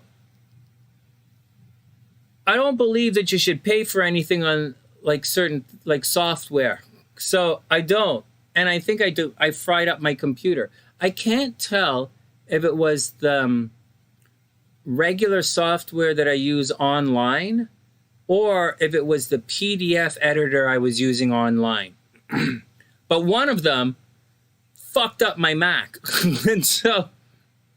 And it's a miracle that I have anybody's chart left on that computer. And so and it took and anyways, whatever. But I spent 2 days trying to figure it out. I went to the, and I don't want to do it on the PC because the PC because I don't want to do it on my PC, although I'm going to do it on the PC. So I'm afraid of downloading software on the PC because, like, I'm afraid of downloading software right now because this computer has all of my information. So this Mac, I can burn it and it's fine, but the PC I can't. So what I'm going to do is, getting the sleeve, so the sleeve says the sunny side, and the other one, I'll show you what it's going to look like. I have it right here. Whatever, I'll show you another time. But what I'm going to do is, so I'm going to pay for it. Fuck it, I'm going to pay for it. And then what I'll do is, it's going to say the sunny side, and then I'll raffle them off, and whoever wins the raffle, depends on what the shirts cost, okay? I don't know what they're going to cost at Teespring yet. But whenever I figure out what they cost, I'll raffle them off, and it'll say the sunny slide on one thing, and whoever wins the raffle, which is probably going to be Rocktober, because you're like Rocktober or Kazizi, or maybe, or maybe Helbies, whoever wins the raffle, I'll put your dispositor chain on the other sleeve. And when I get mine, that's why I'm in no rush to get the music software and to make the music video. I've set the room up to start recording, but I can't, I want to wear the new shirts when I make the videos. And so I hope they look cool. And I have my dispositor chain all set up, and it's really neat. And anyways, it's really neat. I'm excited. And we'll do it during live streams, right? During live streams, we'll set up raffles. And it's not a big money winner for me, right? This is not a big money winner to make, because I have to individualize the shirts for you guys. So it's not a big money winner. I'll do one regular shirt that says sunny side on both sleeves and maybe has the logo here. But the individual ones, we'll raffle them off live. The knuckle dragger's okay. No, they're really cool. I designed, it looks like, I'll show you. My dispositor chain, give me a sec. I'll pull it up and I'll show you guys what it looks like. My dispositor chain looks like this.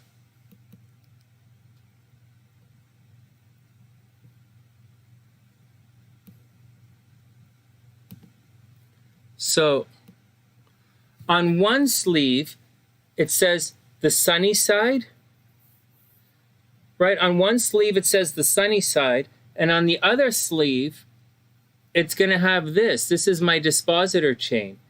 And that's what it's going to look like. I think it's really cool. And so, what the fuck? I mean, what the fuck? We're doing astrology. It's supposed to be a meditation and music channel, but I've been doing astrology for the last 5 years. So what the fuck? We'll do it, right? And I think it's going to be really cool, man. I just have to get a software that will get rid of all the black.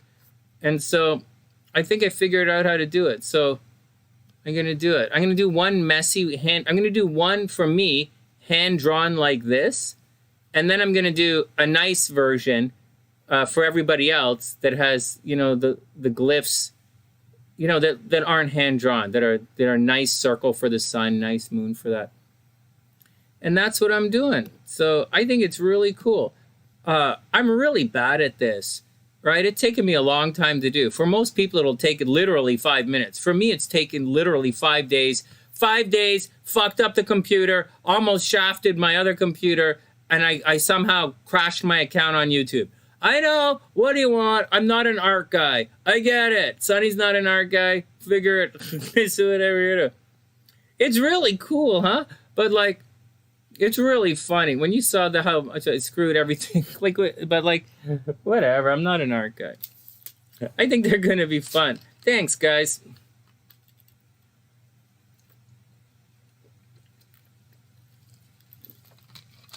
All right, let's get back to it. I think we're almost done. Let me just check my PayPal. I think Gloom is the last reading. Then we're gonna book out 1:30 tonight. Then I have to send some messages. I have to do the horoscopes, right? But I think we'll do them tomorrow. I can't. Friday's chemo, so no horoscopes Friday. So tomorrow, but tomorrow I have to do a thing with my dad. I have to help him do something, which is He had chemo today. So you don't understand. Oh, I think the hand-drawn looks cool. What did Rock's... Oh, it was Rock's idea. Oh, no, thanks, Angelica. It was Rocktober's idea. He's, you know... I like to give credit where credit's due. This is Rocktober's idea. He said, hey, that would look good on a T-shirt. And I was like, damn, yeah, that's good on a T-shirt. So when we were studying the dispositor chains in class, he thought it was a good idea. So that's what we're doing. All right, next. What else is happening? Okay, so what else is next? No, seriously, Mary. So the and we'll do it on the, we'll just raffle it off because one, it's cheaper like that for you guys, and two, it's not like gonna make a lot. It's just fun to have. Okay, what else? So Papa Sunshine's chemo is different than Mama Sunshine's chemo. Papa Sunshine spent about 3 hours at St. Mike's downtown today getting chemo, and he walks around for about 3 days with a jug of chemo and a tube that goes into his body, and he wears it on his hip, right? And he's walking around with chemo right now. And we have some very physical stuff I have to help him with tomorrow. I don't know why the fuck he just didn't do, but whatever. He did, let him do whatever he wants. Anyways, I don't know what the fuck, but so... I might be able to lift the whole thing myself. I can't fucking lift. That's just fucking crazy. But whatever. Whatever. I'll figure it out. It's my job is to figure it out. I'll figure it out. And so we have a bunch of shit, a thing I have to do. And then I'll do the horoscopes. And then I don't know what. Then tomorrow night probably come on for readings, and then Friday's chemo. So it's a different kind of thing. All right. Well, thanks, Dan. Well, you know what? I'll tell you guys something. Man, I want to freak out sometimes, you know? Some of the bullshit and stupidity. Like, we are a regular family. There's stupidity and bullshit God. I wake up every day of my life wondering, I wake up in a good mood every single day of my life. I always wake up in a good mood. And then, like, my ex-wife might message me, and then I'm like, oh, fuck, what does she want? Or, like, some kind of bullshit message I get or something. And it's a good thing I'm getting old and my eyes don't work anymore. Else I don't read my messages in bed in the morning anymore.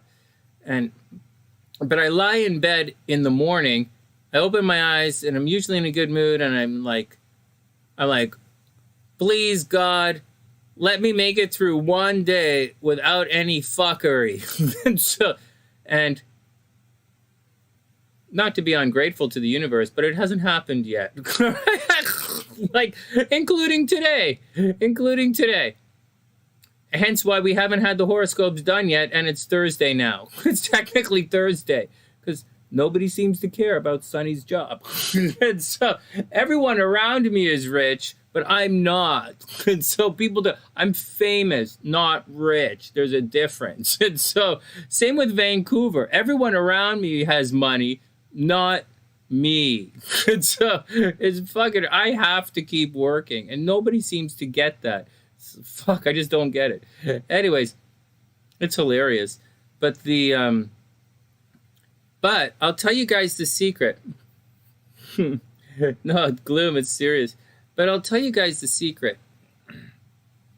There's oh, that's okay, John. And then YouTube banned me for 3 months. I was like, what the fuck? But I don't party, right? I save all my money. I don't party. And so I save for rainy days because I know they come. But I'll tell you guys a secret to all of this stuff. Thanks, Marissa. I appreciate that. I'll tell you guys a secret here. Here's the secret. And this I know. I tell you guys constantly the eighth. No, I'm not in the. I don't get any. My eighth house is completely empty, Dan. It's not what you think. It's not what you think. You would think, yeah, but no. That's not what my astrology says. My astrology says I have everything in the 6th and 7th house. I'm here to help people. I'm here to teach you guys. I've been through this so many times. Like, I'm here to share my story. Here's the deal. I tell you guys, the most important thing is to be at peace with yourself. And it's the most important thing. There's a hierarchy of values that every single person on this world lives by. It's that simple. And once you are at peace with your hierarchy of values, then you're going to understand who you are, and you're going to understand your choices, and you'll be fine with it. I have a hierarchy of values right now that I'm living with. My highest priority is my wife. Right? She's the number one priority in my life. And she needs me.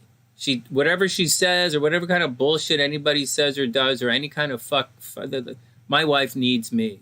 And she needs all of my gifts. And she has them. And her soul, her spiritual essence, summoned me from across the world to go to her.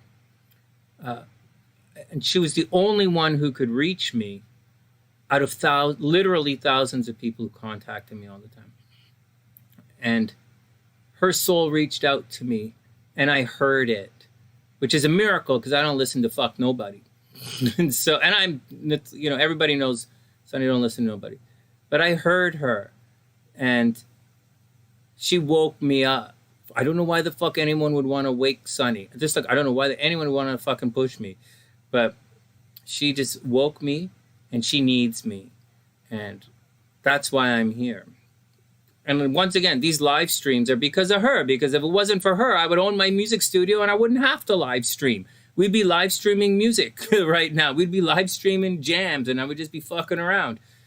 And so, but I don't. So we're here because of her, which is fascinating because this conversation is because of her.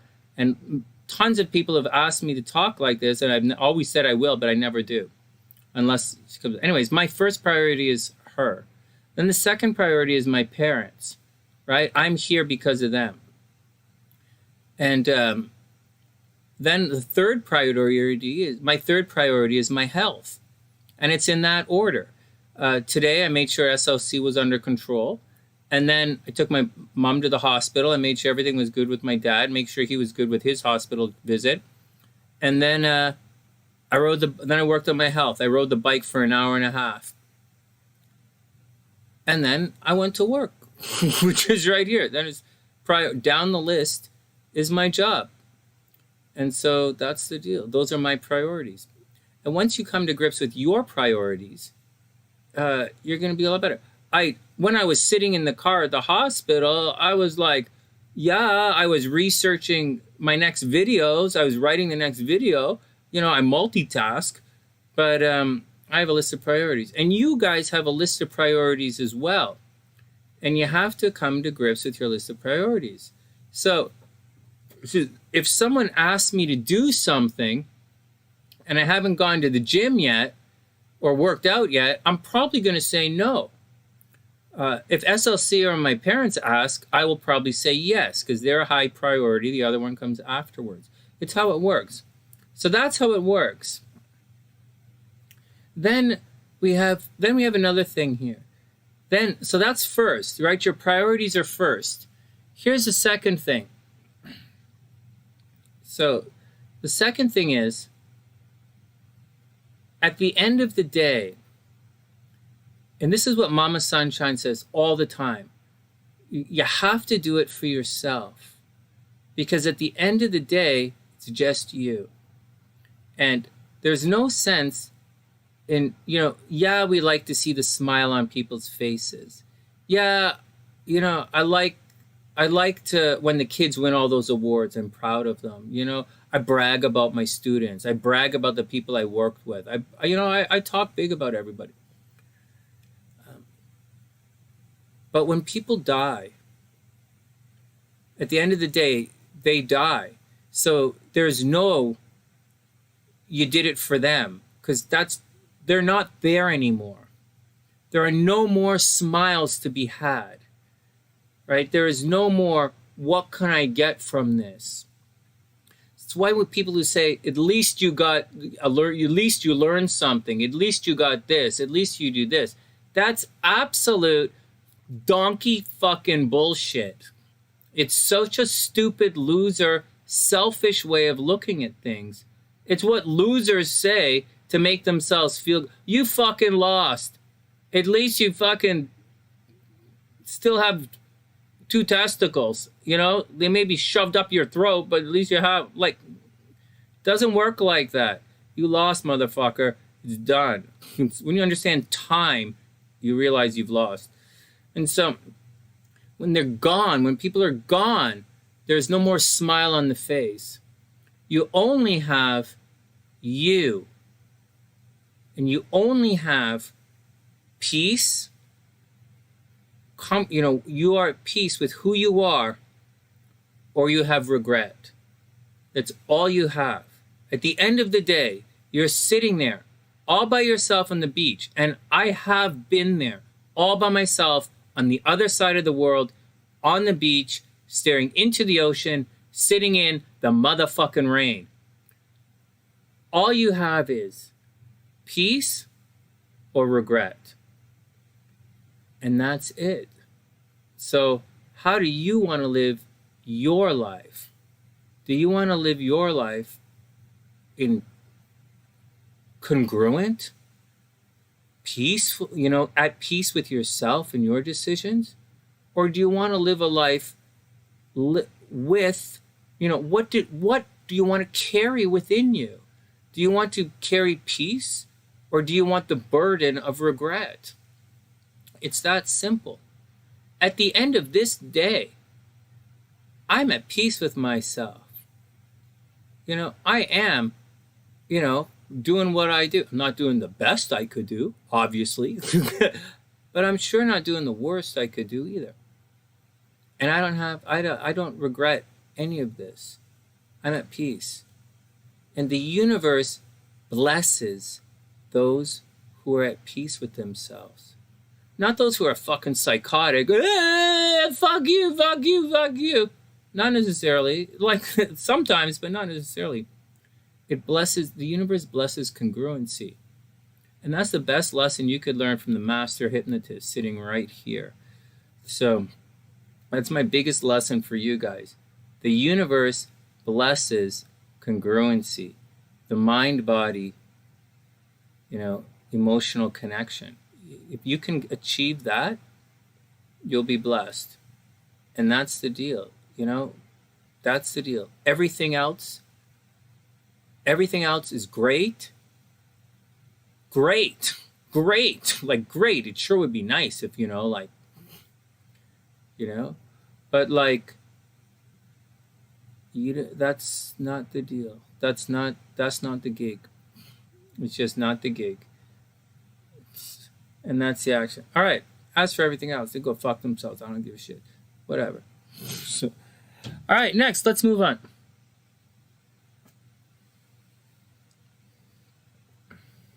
Yeah, Dan. Yeah, of course. Thanks, Angelica. All right. All right. Next.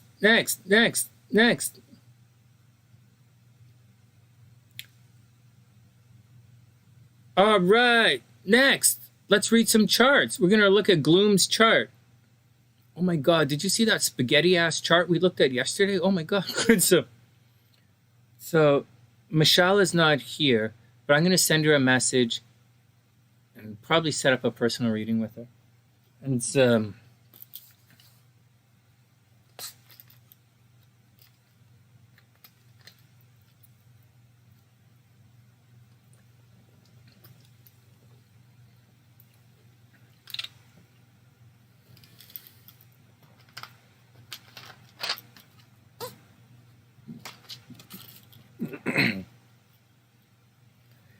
all right, next. All right, Ginger, have a super amazing night. Thanks, Angelica. Okie dokie.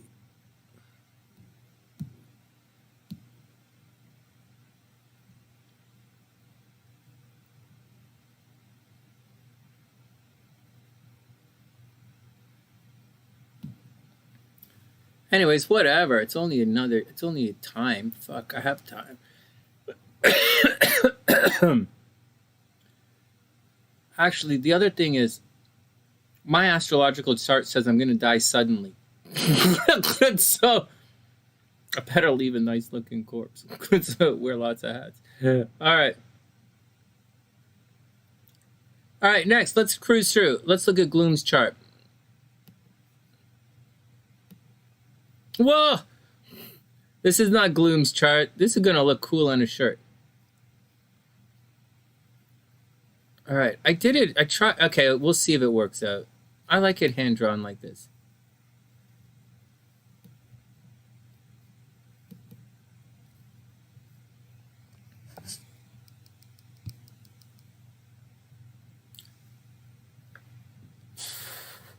Oh, this is not good.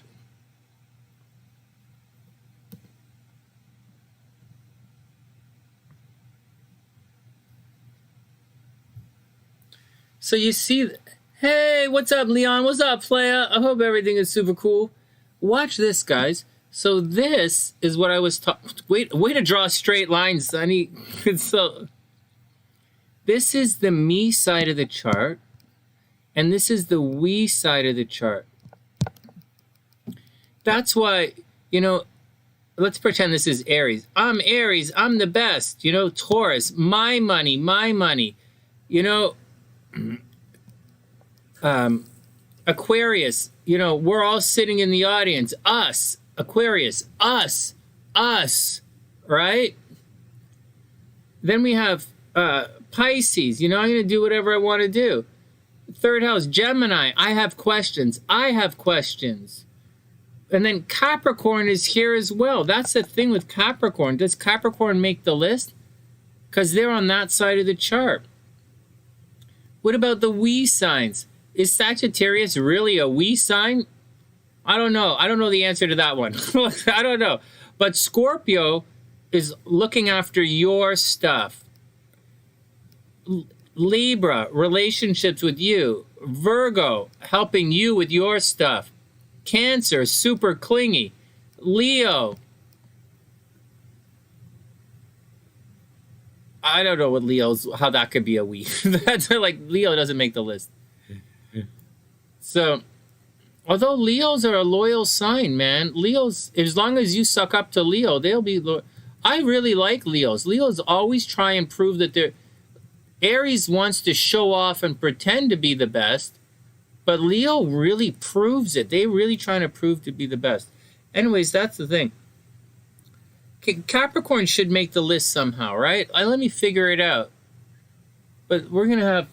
I might drop Taurus from the list. I don't really consider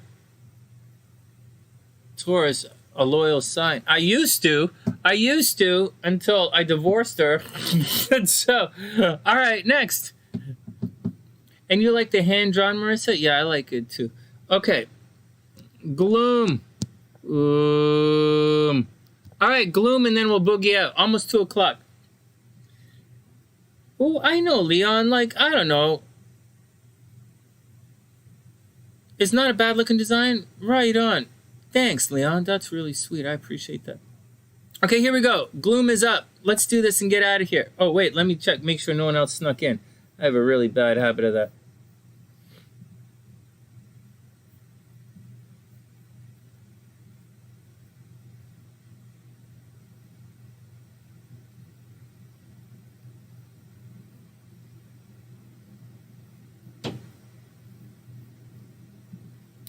All right, Gloom. Timestamp 3:23.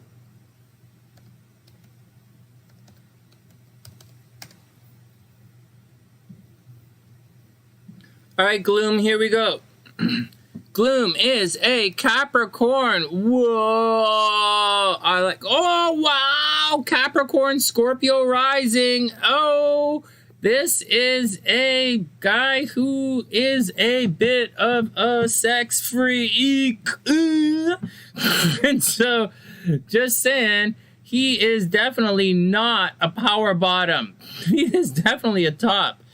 Anyways, here we go. So Capricorn's a little bit standoff. This guy's probably Gloom, and Mars is in the 12th house. So just to let you know, Mars in the 12th house, these guys do a lot of stuff behind the scenes. He attracts people who stab him in the back. He probably often gets blamed for things he didn't do. I would imagine he gets blamed a lot. With the Scorpio rising, people love him and hate him just by looking at him. Has nothing to do with who he is. They just look at him and they don't like him, or they look at him and they love him. And so that's the thing. So got to watch out for that. And with Mars there, people are going to look at you and hate you, and then they're going to go do bad things behind your back. So you have to watch out for that. But your Mars is in Libra, which is pretty neat. You're probably kind of a vindictive guy, you know? Anyways, watch out for people backstabbing you. You do help other people. Like your moon is in Pisces. Wow, conjunct Jupiter no less. Holy crapola. So you're probably super psychic. You might have a lot of kids. You probably love kids. Or you're probably very, very creative and you work in the entertainment industry. That's not what I was going to say, though. I was going to say something else. I was going to say you like helping people. You always look on the other side of things, and you always see both sides of an argument, and you probably stick up a lot for the underdog. I'll tell you something here. With your North Node in Leo in the 10th house, you could actually be very, very, very, very famous in this lifetime if you want. It's not going to happen every day. It's probably not going to happen right now because everything in the sky is way at the bottom of your chart, meaning a lot of stuff in the last couple of years has been happening to your brothers and sisters, and a lot of stuff right now is happening to you at home. Like right now, you're probably being forced to move. Right now, you might be thinking about, maybe you're thinking about moving, forced to move. Maybe your parents are getting sick. But soon, you could be really famous. All right, next, let's cruise around here. So Lilith in Scorpio. Does anyone need to know that Lilith is your sexuality, and in Scorpio, Lilith is like on hyperdrive? So watch out, because you might come across as, you know, anyways, Lilith in the first house highlights someone's sexuality. It makes you appear to be a super sexual person. So like if you're a woman, guys are going to be really intimidated by you. You're like, if you're a woman or a guy, you're like a real power player here. Like power oozes out of this chart, and you probably ooze a lot of sex appeal. And this sex appeal obviously gets you into trouble, right? Whether you're a woman or a guy, you're obviously going to get into trouble, because that in your first house definitely causes problems in your fourth house, which is, you know, your family. Anyways, you're a guy. Well, you're probably like, ooh, sex appeal, man. Like look at Denise. Denise is got to go sit on a sponge for a while after looking at this chart. You gotta like, Gloom, you're really, like, this is a chart that oozes power and sex appeal. But it's not all roses, right? Your Chiron is here, so it's gonna cause some problems. Like your appearance, you might not be happy with your appearance. Your appearance does get you into problems at times. Maybe you have some tattoos, maybe you have a bad boy look about you, maybe you're a bit standoffish. Anyways, let's move on. It's interesting chart. It's a very cool looking chart. Then we have, it's all below the equator though, you know, so this is all home stuff, right? Except for this, which says you could be really famous. Most of the stuff on your chart is below the equator, so like, you're probably more of a homebody than people realize. All right, what else? The Pluto and Mercury in the second house, you're probably going to have big fluctuations in your finances in this lifetime. Mercury's there, so you're always thinking about money, always thinking about how to make money, always thinking about money. This chart is ruled by Pluto. Pluto's in the second house, so you're going to work your ass off for money in this lifetime. Or comfort and security, right? Now, here's where things get interesting. Venus in the third house gives you the gift of the gab, right? So you might be very chatty in this. I don't know that you're chatty. I can't imagine that a Scorpio rising Capricorn is a chatty guy. I just can't believe that. But you might be a very gifted communicator. you might make your money through your brothers and sisters. Make your money through your brothers and sisters. You might make your money communicating. You might make your money in sales, make your money owning a business. You could easily own your own business. You might make your money in transportation and travel, like maybe you're a truck driver, but you should make money. Right? Venus in front of your sun, you should make money. But you have a really harsh aspect right here. Venus square your Mars. Like your Mars is in the 12th house. You're always getting blamed for things you didn't do. And you always do things behind the scenes. Maybe you do things in secret or in private. But Venus squaring your Mars, this is going to bring you major problems in relationships. It's going to bring control issues. It's going to bring a situation where your girlfriend, you might go to marry somebody and they might die. Mars in the 12th house is the sign of your wife dying. Mars in the 12th house is a situation where you'll always feel alone in relationships. Mars square Venus is the worst aspect, is one of the worst aspects you can have for romance in this lifetime. So again, you're going to feel alone in relationships. There's probably almost definitely cheating in relationships, and your partner might die young on you. So watch out for all of that. Like this is a widower. This chart screams power, sexuality, and going it alone in, with your widows. It also has mental health problems. Mars in the 12th house, Saturn in the 6th. This could indicate mental health problems, so watch out for it. Seriously. Other than that, you probably get whatever you want. Uranus in the 4th house, you probably like a lot. Maybe you moved around a lot as a kid. Maybe you had an unusual upbringing, like maybe your parents were divorced, and maybe your parents were divorced, or you had a lot of freedom at home, or you wanted a lot of freedom, or it was different. Like your parents were divorced. Maybe you lived with your dad one day and your mom the next day, or your grandma the next day, or something was going on, or something was unusual about your living experience at home. All of this aspecting your moon and Jupiter, you're ridiculously lucky, except in love where you're ridiculously unlucky. But that's the thing. You're ridiculously, you're super, super lucky in love, right? It's the 5th house with the moon. Really, really lucky. But that Venus square Mars is going to cause problems. It's going to make you always feel alone in love, and it's going to cause cheating in relationships, so watch out. Saturn in the 6th, obviously watch your health, right? Watch your health, watch your health. You're going to work hard in this lifetime, and you're probably going to make a shit ton of money too. You're going to have to work hard for it, but you'll make a ton of money. And finally, up here, you could really be famous. Not yet, but when Jupiter cruises over into Aries, right, and it makes that nice aspect, you're going to get really famous in a couple of years when Jupiter is over there. All right, now let's look at your transits.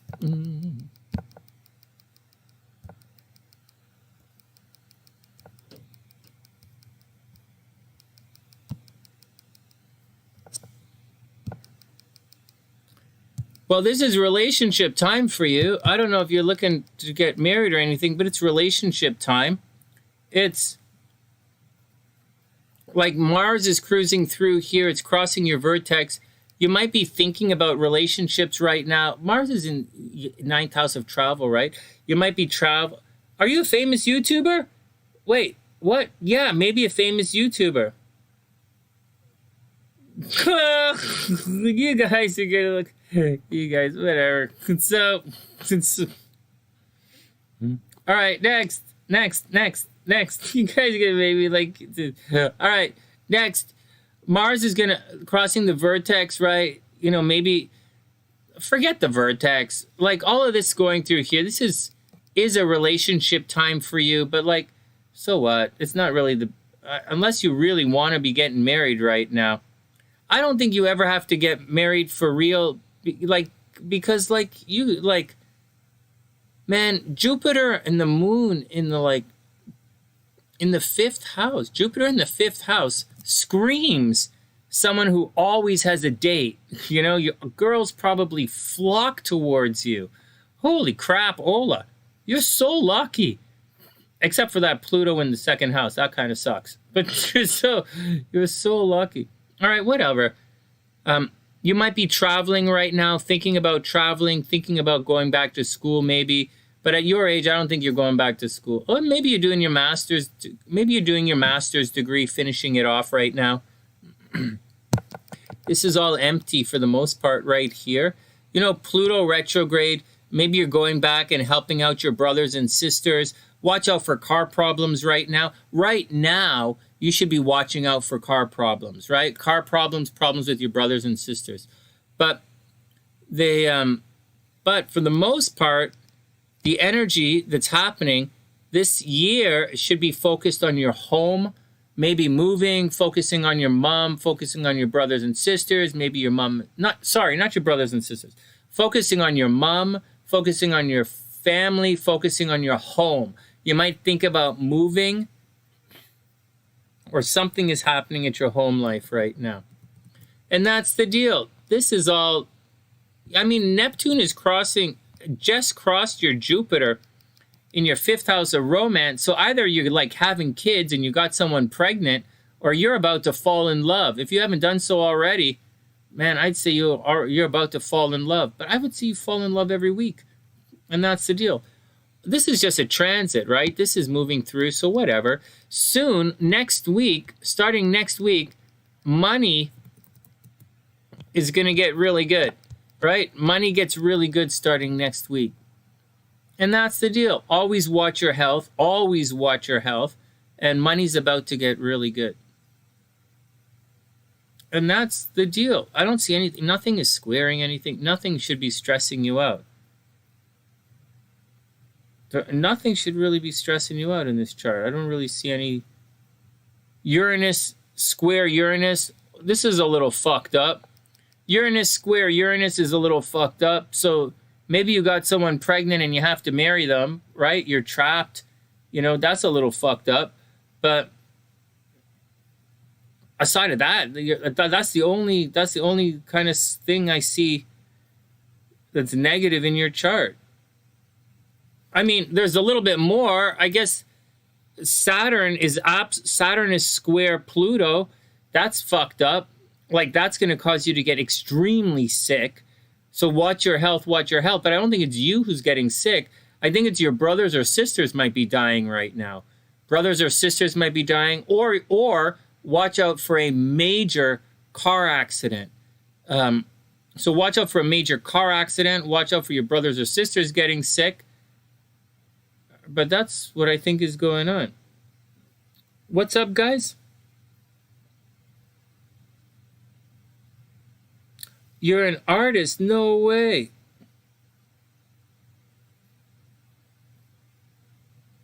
No way. Well, your moon's in Pisces. Your Jupiter, like this is it, man. This is it. Well, this is about as creative as it gets, right?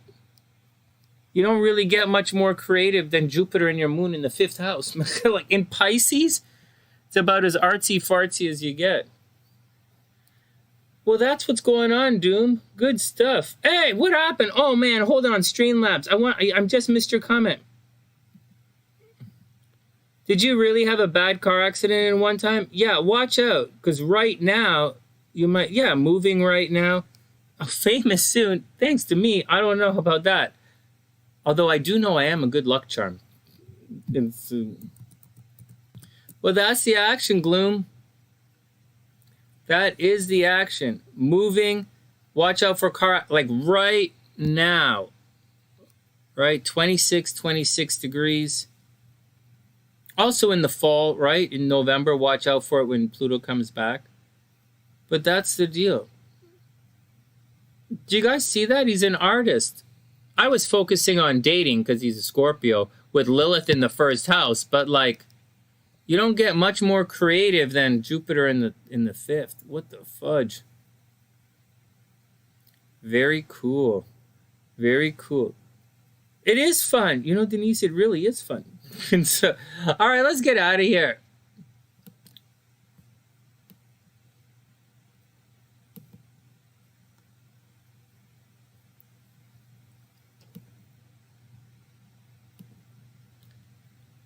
I'm so lucky to have to get to spend the night with you guys. Thanks for hanging out, guys. Thanks to all the gods of YouTube who fixed my channel. Thanks for the reset button. So, thanks for hanging out, Denise. And thanks for everybody. Thanks, Angelica. Thanks, Rock. Thanks, Asur. Asur's in the house. I didn't see you sneak in. Olivia's in the house. Olivia, go ahead and ask your question. Uncle Dan's been kicking around. Tom Jones gets the panties. Oh, yeah.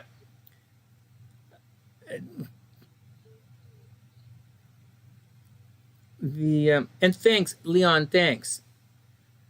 So, Olivia, go ahead, ask your question. And then, oh, John is in the house. Right on. All right, guys. I hope everyone has a super amazing night. And I'm going to take it easy, you know? I'm going to take it easy. You know, anyways, you do the best you can while you can. And that's all you can do. There are a lot of people say things like, how come you didn't do this? How come you didn't do this? How come you didn't do that? Well, it's not that easy. You know, you do the best you can when you can. And just remember, your destiny is always looking for you, right? So get out there and shine. Hey, Donald. Hey, Donald. Hey, talking about all this stuff. Donald, work your ass off. Donald just got hired as a cook in SeaWorld in Florida.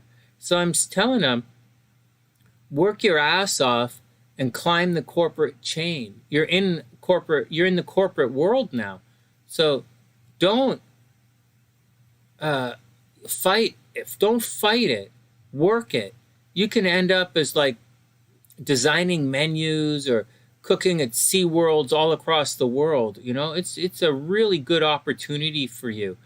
Sometimes it starts out really shit, but it's a really good opportunity. So, you know, work it, you know, suck it up, do your best, and climb that ladder, man. I'm really proud of you. Get out there and do it. And so that's the deal. Yeah, well, SLC always gets a shout out. Well, I'm always shouting at her. So, don't worry. I'll shout at SL. Don't worry, I will shout out at her.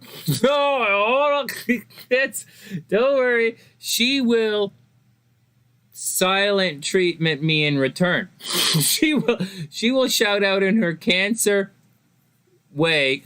And her kids, oh, whatever. You guys know I love my wife.